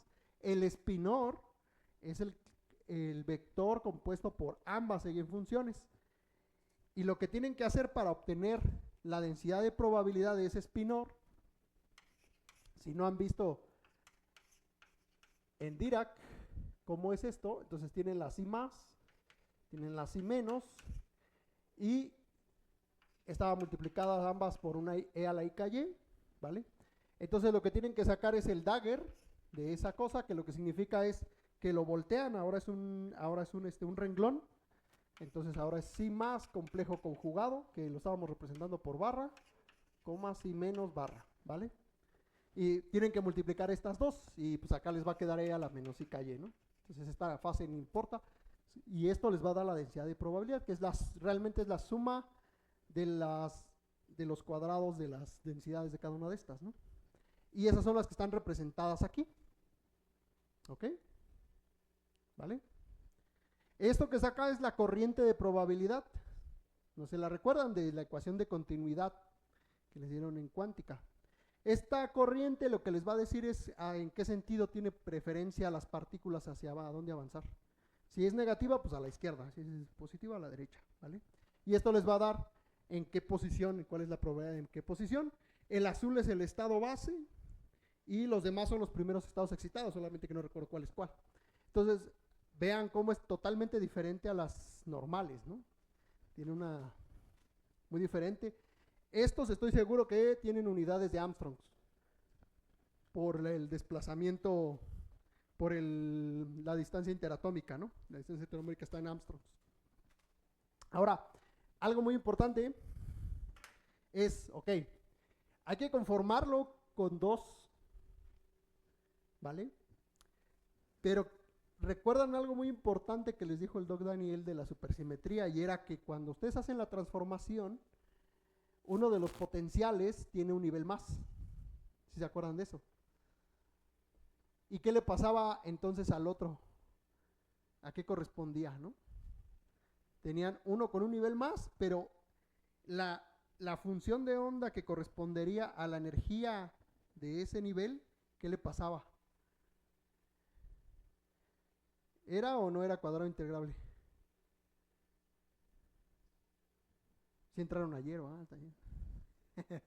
A los que entraron ayer al taller con Phil. ¿Sí lo escucharon o no le dieron el avión? Díganme la verdad. Resulta que no es cuadrado integrable. Y eso, lo que les mencionó es que si ustedes buscan en la cantidad de estados que tiene el socio, se van a dar cuenta de que el conjunto es completo, y entonces el operador transformado, el operador aplicado a la eigenfunción, les tiene que dar 0. Eso quiere decir que el estado base que ustedes formen de esta cosa, el que tiene justo la energía 0, solamente el psi más, el que tiene déjenme regreso a la gráfica, solamente el psi más, este que está aquí, es el que contiene el nivel, el otro nivel por abajo no lo tiene. Entonces ese es un cerote ahí en el espinor, se convierte en un 0 aquí, para el estado base nada más. Recuerden que estos son los que son físicos, ¿ok? Entonces el estado base es psi más con la eigenfunción base de este potencial, y el psi menos es 0. Y luego vienen todos los estados excitados que tienen dos componentes, el formado por el Si más con índice 1 y el Si más con índice 0, Si 2 y 1, ¿no?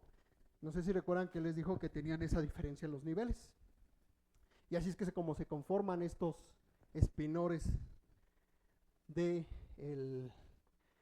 problema del Hamiltoniano. Entonces, voilà, tienen cómo usar la SUSY para encontrarlos. Además tienen una ventaja, que nada más tienen que trabajar un problema, porque ya no tienen que andar resolviendo los dos, ¿no? Si recuerdan, con la SUSY nada más resuelven uno y el otro ya lo encuentran por medio de aplicar las transformaciones. Y se acabó. Entonces, matan dos pájaros de un tiro. Muy bien. Ahora, también tengo por acá otro que es el potencial trigonométrico singular, ese que está ahí. En vez de ser un oscilador armónico, es un potencial de Rosen-Morse el que le sale. No sé si alguna vez han visto el potencial trigonométrico de Rosen-Morse. Mira, entonces mejor ni se los escribo. Es una cotangente cuadrada más una secante cuadrada, pero tiene esta forma, que es muy similar a la del oscilador armónico, solamente que, miren, ahora ya está acotado su potencial, ¿no? Entre 0 y pi. ¿Vale? Y ustedes pueden encontrar un campo magnético, de hecho ese sí, déjense me los escribo, básicamente es entre coseno, el campo magnético, 1 entre coseno, ¿vale? Ese, en laboratorio, la verdad es que está en chino que lo saquen, pero teóricamente es muy interesante todos ese tipo de potenciales, porque les lleva de campos magnéticos, porque los va a llevar a potenciales solubles. Entonces ese campo magnético 1 entre coseno cuadrado, lo que los va a llevar a estos potenciales trigonométricos de Rosen-Morse, como este que está aquí, ¿vale? Entonces aquí pueden ver el socio, el B menos, el socio, y creo que por ahí también grafican el campo magnético, ¿no? ¿Cómo se vería? Y miren ahora las energías. Las energías ahora ya no son como las de velocidad, ahora sí van a depender de K, ¿vale? Ahora son una especie de parábolas en las energías. Realmente no son parábolas, sino que son funciones lineales, solamente que, porque como lo recuerdan, de la teoría del grafeno, sale que las bandas de energía tienen que ser lineales respecto del momentum. Entonces, esta que está aquí realmente son líneas rectas, ¿no? Hacia allá. Y también ahí tienen las densidades de probabilidad, que están bien feas. Miren, este es interesante porque tiende más a irse a un lado que el otro, ¿no? Entonces ahí pueden estar detectando cómo es el movimiento. Y bueno, eso es lo que le quería hablar de la monocapa. Ahora ya nomás en este tiempecito que me resta de 20 minutitos, les voy a hablar de la bicapa. Entonces, ahora ya no nomás tenemos una sola capa de grafeno, sino que ahora tenemos dos capas, una encima de la otra, ¿vale? Y si siguen apilando, lo que van a tener es un lápiz, como el que escribe, ¿no? Es el grafito. Entonces, hay discusiones en la literatura acerca de hasta cuántas pilas ustedes pueden seguir amontonando, y esta cosa todavía sigue teniendo las grandes características del grafeno, ¿vale?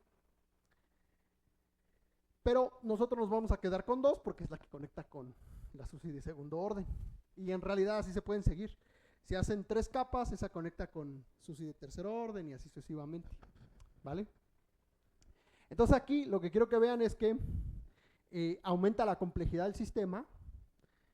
Ya no solamente siguen teniendo todavía esas dos subredes, pero ahora ya no nomás tienen el parámetro de salto gamma 0, sino que ahora van a tener otros parámetros de salto, que es el gamma 1, ni me pregunten por qué se saltaron el gamma 2, gamma 3 y gamma 4, ¿vale?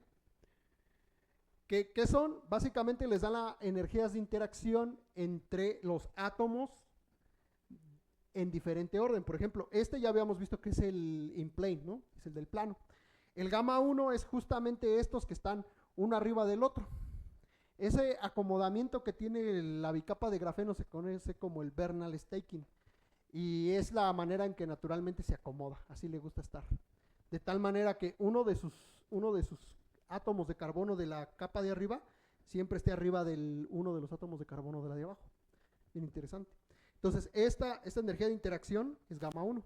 Y si tienen curiosidad, estas capas se acoplan con algo que se conoce como fuerzas de Van der Waals entre estas capas, ¿vale? Son algo débiles esas fuerzas si comparan con el enlace covalente del carbono, que ese es más fuerte. Y luego está el gamma 3, que básicamente es la interacción en diagonal de los átomos, y el gamma 4, que es también una interacción en diagonal, pero se dan cuenta es con diferentes subred. Esta es la interacción de la mismo tipo, ¿vale? Y esta es diferente, ¿no? O al revés, como sea, pero uno es uno y otro es otro. Entonces, si ustedes agarran y lo ven por arriba al grafeno, a la bicapa de grafeno, lo que van a ver es este acomodamiento, no sé si se alcanza a ver la perspectiva, y van a poder definir la misma celda unitaria que en el grafeno. Este mismo rombo, miren, aquí está, ¿ya vieron? La capa que está punteada es la capa de abajo, ¿no? Y la de arriba, B2, es la que está sólida. Entonces, ahora ya no van a tener solamente 2 átomos metidos en la celda unitaria, van a tener 4. Entonces quiere decir que van a tener 4 átomos, ¿vale? Entonces ya ahora el hamiltoniano de la bicapa es 4x4, no va a ser 2x2, ¿ok? Y pueden hacer el mismo calculito que hicimos para la monocapa, considerando los vecinos cercanos igualmente, la aproximación de vecinos cercanos, y van a obtener el mismo hamiltoniano, los mismos elementos de matriz que para el hamiltoniano, salvo porque ahora van a tener extras en términos de gamma 1, de gamma 4 y de gamma 3, ¿ok?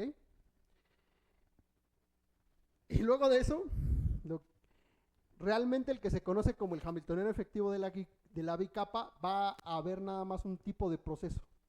¿Qué es eso de tipo de proceso? Fíjense, antes solamente teníamos saltos en la monocapa, pues de aquí para acá o de aquí para acá, ¿no? Solamente en el plano, solo un tipo de salto realmente. Acá tenemos 4 diferentes tipos de salto. El que va en la misma capa, el salto que está uno acá arriba del otro, y los saltos en diagonal. Entonces, tenemos 4 tipos de salto. Y lo que describe realmente el hamiltoniano efectivo, que ahorita se los voy a escribir en la bicapa, es un tipo de salto que es el menos probable, curiosamente, pero que también es el que tiene una menor energía. ¿Ok? Eso es un proceso de baja energía, que es un salto en diagonal. De hecho es este, ¿vale? ¿Y cómo lo describe? Pues se dan cuenta, déjenme ver, porque de ahí no se ve muy bien. Es como si ustedes, no, el que describe es un salto de un gris a un negro, perdónenme. Entonces lo que hace es que cuando ustedes están en este gris y van para este negro, el que es más probable que ocurra es un salto de estos que están uno arriba del otro. Entonces, ¿cómo hacemos uno en diagonal? Pues nos saltamos a uno que esté aquí arriba, saltamos para arriba y luego nos movemos al que está en diagonal, ¿vale? Que ese no sería el bueno, ¿no? El bueno sería uno de estos o el otro. Entonces, eso es lo que hace describir ese proceso. Describe un proceso de baja energía en términos de procesos de alta probabilidad, como es este, ¿vale? Entonces, eso es todo necesitaría otra hora para explicarles esa cosa, no tengo tanto tiempo, pero son básicamente puras aproximaciones igual que el otro, y al final, no lo tengo ahí escrito, no. Lo que les va a quedar es lo siguiente. Déjenme borrar todo Lo que les va a quedar es que el hamiltoniano de la bicapa, déjenme poner una B para diferenciarlo, va a ser, ahorita 1 entre 2m, le ponen m asterisco porque esa es una masa efectiva, realmente no es la masa de las partículas. Se me olvidó mencionarles que el movimiento de las partículas en la monocapa de grafeno, como les había mencionado, es como si no tuvieran masa.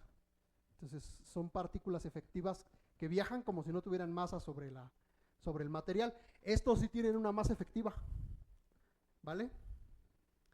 Eso tiene que ver con velocidad de grupo y todas esas cosas. Pero bueno, entonces el hamiltoniano de la bicapa es bien chistoso porque 0 pi cuadrada pi al cuadrado 0. Y ya está, ese es el hamiltoniano efectivo de la bicapa. Donde este pi es exactamente el mismo que vimos para la monocapa. Y déjenme ver nada más si no me equivoqué, si tiene otra constante por ahí de unidades. Creo que no. No, sí está bien. Salvo que a mí me gusta trabajarlo con el signo menos. Ya. Eso no, es una fase nada más, pero a mí me gusta así. Entonces, si ustedes sustituyen todo, igual que hicimos con el de la monocapa, sustituyen quién es el momento y todo, resulta que les van a quedar operadores de segundo orden. ¿Por qué? Porque está al cuadrado. Entonces les van a tener segundas derivadas, entonces ahora van a tener SUSY de segundo orden, pero hay una moraleja detrás de esta historia, que es que, como se dan cuenta, tenemos operadores directamente al cuadrado. Y entonces no van a poder aplicar directamente la supersimetría, salvo para el caso de campo constante. Pero hay una forma de hacer que sí funcione. ¿Por qué? Porque como está al cuadrado, si recuerdan, el doc Daniel les escribió la forma de los operadores de entrelazamiento de segundo orden. Esos operadores de entrelazamiento de segundo orden pues son L, son segunda derivada. Creo que aquí es más menos Z, ¿no? Derivada más una función gamma. Bueno, déjenme escribir el L menos. Si es así, ¿no? No diferencia. Porque el L más nada más es el dagger, ¿no? Entonces, lo que sucede es que si toman este tipo de operadores aquí, son más generales que estos que están aquí. Y entonces hay que agregar básicamente una función f de x por una matriz sigma de x básicamente, ¿vale? Si ustedes hacen eso con esta función en términos de las funciones eta y gamma, van a poder completar el hamiltoniano de la bicapa de tal manera que puedan aplicar SUSY de segundo orden y van a poder hacer un montón de transformaciones ahí. Este término se puede justificar físicamente con, recuerden que nosotros hicimos aproximación de vecinos cercanos, les había comentado que esto es una aproximación de baja energía, entonces tiene más términos, fenómenos como el trigonal warping son el que pueden justificar ese término, de ahí. Entonces sí está justificado el poder introducir un término de esta forma para que ustedes puedan aplicar la SUSY de segundo orden. Entonces pueden utilizarla como a ustedes les guste, ya sea confluente, ya sea real, con todos sus casos. Eso, si nos preguntan, les podemos pasar bibliografía para que si están interesados puedan leer todo porque es muy extenso. Y entonces pueden aplicarle también un campo magnético a esta bicapa de grafeno y encontrar los niveles de energía. Y eso es justamente lo que les muestro acá. Por cierto, esas son las bandas de energía de la bicapa de grafeno, por si se me olvidó mostrárselas. Ahora van a ser 4 porque se recuerdan que ahora la matriz es 4×4. Y mira, quiero que noten que hay en los puntos de Dirac, cuando ustedes le hacen zoom, hay 2 que se tocan, ¿vale? Que son las que podemos calcular. Y luego están estas 2 que están separadas justamente por 2 gamma 1, ¿no? Entonces, ahí, si ustedes aplican un campo constante, van a obtener otra vez, en el caso de que escojan de manera natural que las energías de factorización sean el estado base y el primer estado excitado, recuerden que para la SUSY de segundo orden necesitan 2, van a obtener estos potenciales que siguen siendo invariantes de forma. Son 2 osciladores con un campo constante y las bandas de energía se mantienen igual, ¿vale? salvo que la diferencia con la monocapa es que ahora el estado base está degenerado. ¿Okay? Va a haber dos estados correspondientes a la misma energía.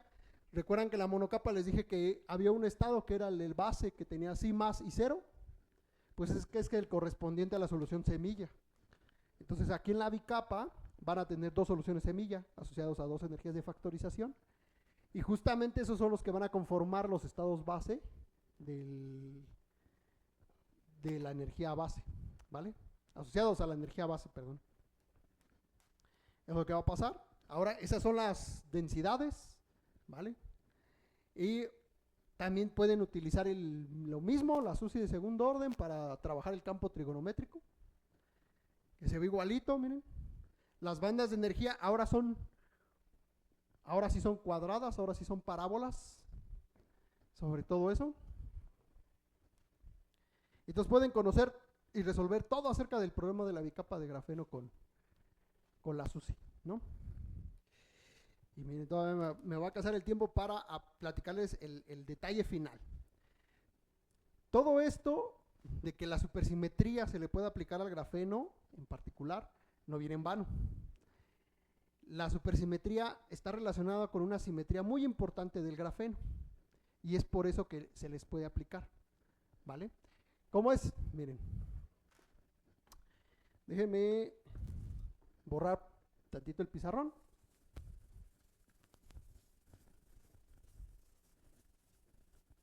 Para explicarles qué está pasando. ¿Recuerdan que les mencioné que era muy importante cuando ustedes resolvieran un problema ver qué operadores conmutaban con su hamiltoniano? Porque eso les daba la simetría, ¿no? Entonces, hay simetrías correspondientes a operadores que conmutan con sus hamiltonianos, y esas simetrías, pues básicamente cumplen esta relación, ¿no? Así, 0. En el caso que vimos era P, ¿no? Pero resulta que, déjenme extender eso para que me entiendan un poquito. Lo que pasa es que están haciendo esto, ¿no? Así. Y si lo siguen reescribiendo, se va a ver así. ¿No les recuerda algo eso? ¿A la qué? ¿Cómo que? A la relación de entrelazamiento de los operadores. Entonces, esta no es exactamente la relación de entrelazamiento. ¿Vale? Ahí A debería de ser el operador de entrelazamiento L menos, ¿no? Si lo sustituyen acá. El punto es que ustedes, cuando tienen una simetría estándar, lo que tienen es esta relación, pero aquí sí pueden ver el hamiltoniano es el mismo. En la SUSY no pasa eso, ¿ah? En la SUSY lo que sucede es que aquí hay un hamiltoniano H menos, aquí hay un hamiltoniano H más, ¿vale? Pero entonces, ¿cómo es que se define como una simetría del sistema? Bueno, lo que sucede es que realmente lo que ustedes tienen es algo que se conoce como el hamiltoniano supersimétrico. Esto lo propuso Witten por eso es que el director les mencionaba acerca de partículas, no estaba hablando en vano. Lo que sucede es que Witten se preguntaba acerca de si para cada partícula fermiónica o función de onda fermiónica, más bien dicho, existía una función de onda bosónica y viceversa, ¿vale? Y entonces estableció unas condiciones para encontrar ese tipo de operadores que transformaran cualquier función bosónica en una fermiónica y viceversa. Y estableció un álgebra.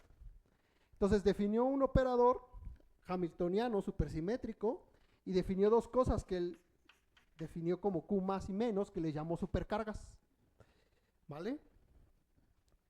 Y estas cosas, Witten dijo, para que se cumpla lo que yo estoy pidiendo físicamente, debe de pasar que mi hamiltoniano supersimétrico conmute con mis supercargas, claro, para que sean cantidades conservadas, pero además voy a pedir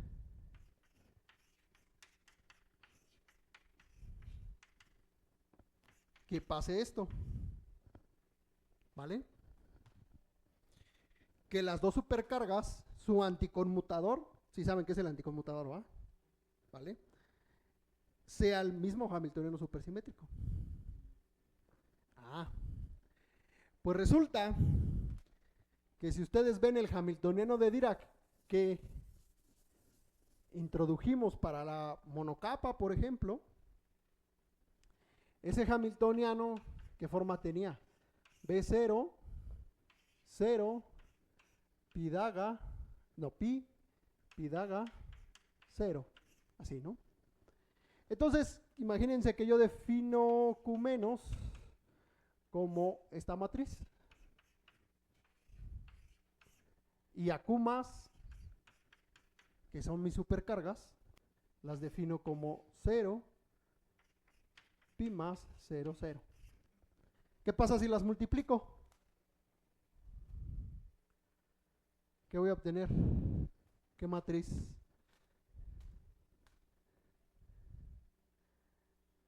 ¿Va a ser una matriz diagonal o antidiagonal o cómo va a ser? No me hagan quedar mal, digan que se aprendieron. Antidiagonal. No, mira, si multiplico, por ejemplo, Q menos con Q más, lo que voy a obtener es 0 por esta, pi menos pi más, ¿no? Y luego la otra 0, entonces va a ser diagonal. Y en la diagonal va a tener el producto de pi por pi daga. ¿Vale? ¿Y qué es lo que estamos haciendo realmente? Elevar al cuadrado esta.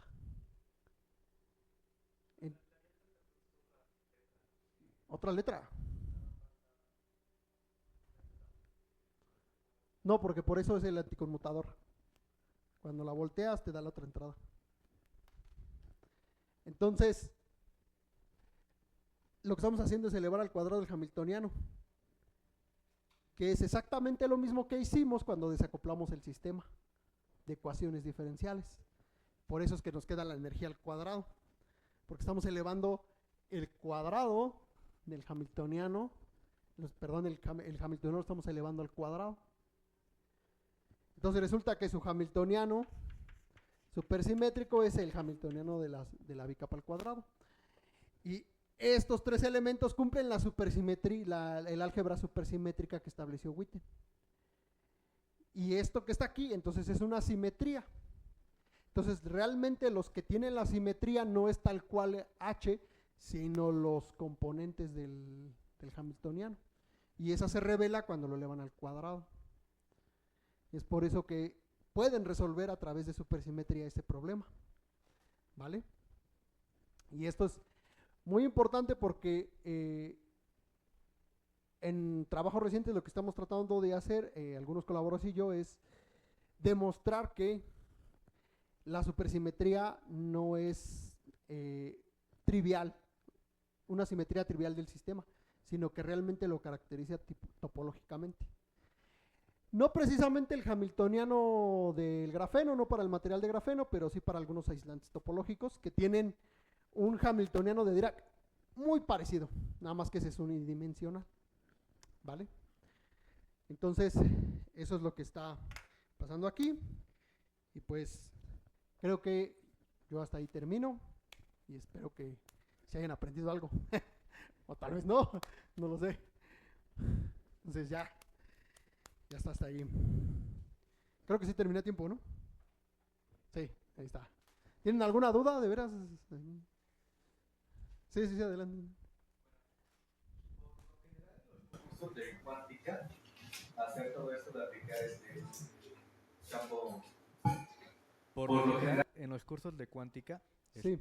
todo esto que se hace, por ejemplo, para algún, no material, pero por ejemplo para un átomo de hidrógeno, de agregar un campo magnético, eléctrico y hacer el efecto Zeeman, Stark, etcétera, lo que se usan son métodos perturbativos, me parece que se llaman, que son también aproximaciones. Sí. En ese caso, ¿qué ventajas tendría o qué de nuevo trae hacerlo por simetrías que utilizar, digamos, esos métodos que son ya como típicos, ¿no? Mira, cuando lo resuelves así, puedes encontrar, por ejemplo, en el caso del grafeno, cuando lo resuelves por por métodos aproximados, como los que mencionas, puedes encontrar las funciones, las energías, pero no te das cuenta de la relevancia de la simetría. Entonces, por ejemplo, cuando ya estudias estos casos y revelas las simetrías, lo que puedes encontrar son algunas cosas que en analogía a esto que se llaman cargas, supercargas, puedes encontrar justamente cargas que son cantidades que están conservadas en el sistema y que revelan otra cantidad que tú puedes tal vez medir. Por ejemplo, en el grafeno, esa cosa está relacionada realmente con la carga quiral del material, ¿vale? Entonces es otro tipo de carga diferente a la carga electromagnética, que es realmente la que está haciendo el detalle ahí de las interacciones con el campo magnético. Porque aquí hay como un pseudo spin introducido y tienes una especie de efecto Zeeman justamente en el grafeno, y lo interesante es que no es directamente como no es un spin, es un pseudo spin. Realmente lo que pasa es que la quiralidad, que es la proyección del campo magnético sobre el spin, esa es la que te caracteriza a las partículas, ¿no? Entonces tienes quiralidad positiva y quiralidad negativa, y esa es la culpable de que haya estas densidades de carga, de corriente, perdón, esta que está aquí. Entonces estas corrientes se ven por eso, ¿no? Pero no te das cuenta de ellos y nada más lo resuelves por métodos aproximados, ¿no? Puedes encontrar las energías, funciones de onda, y no todas, no degeneradas, sino... Sí. Pero si ya quieres analizar más a profundidad, sí necesitas meter las simetrías del sistema. Gracias. Bueno, aprovechando alguna otra pregunta. Sí.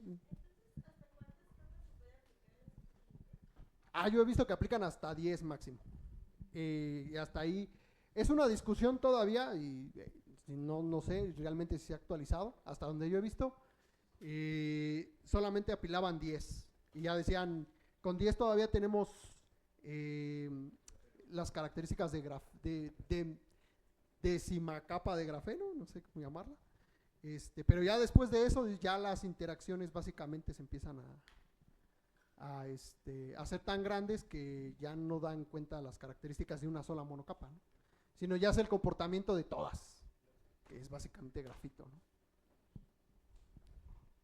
Okay.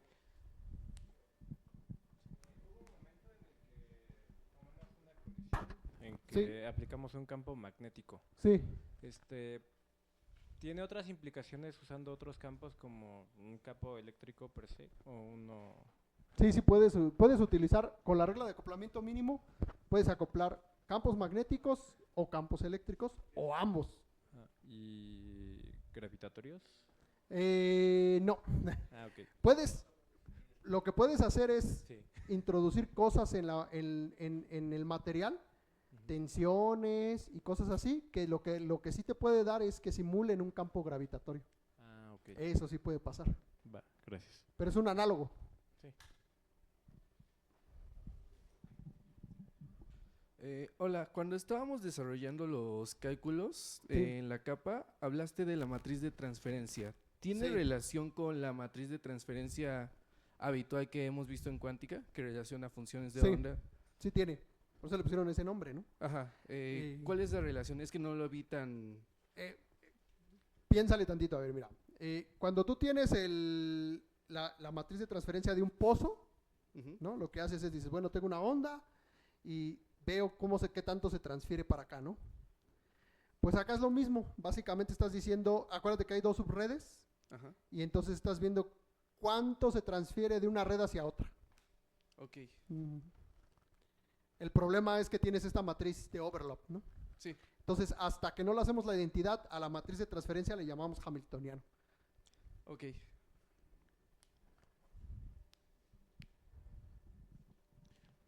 Muy bien, ¿alguna otra pregunta? Ok. Bueno, pues entonces agradecemos al doctor Juan Domingo por su participación el día de hoy. Ay, gracias.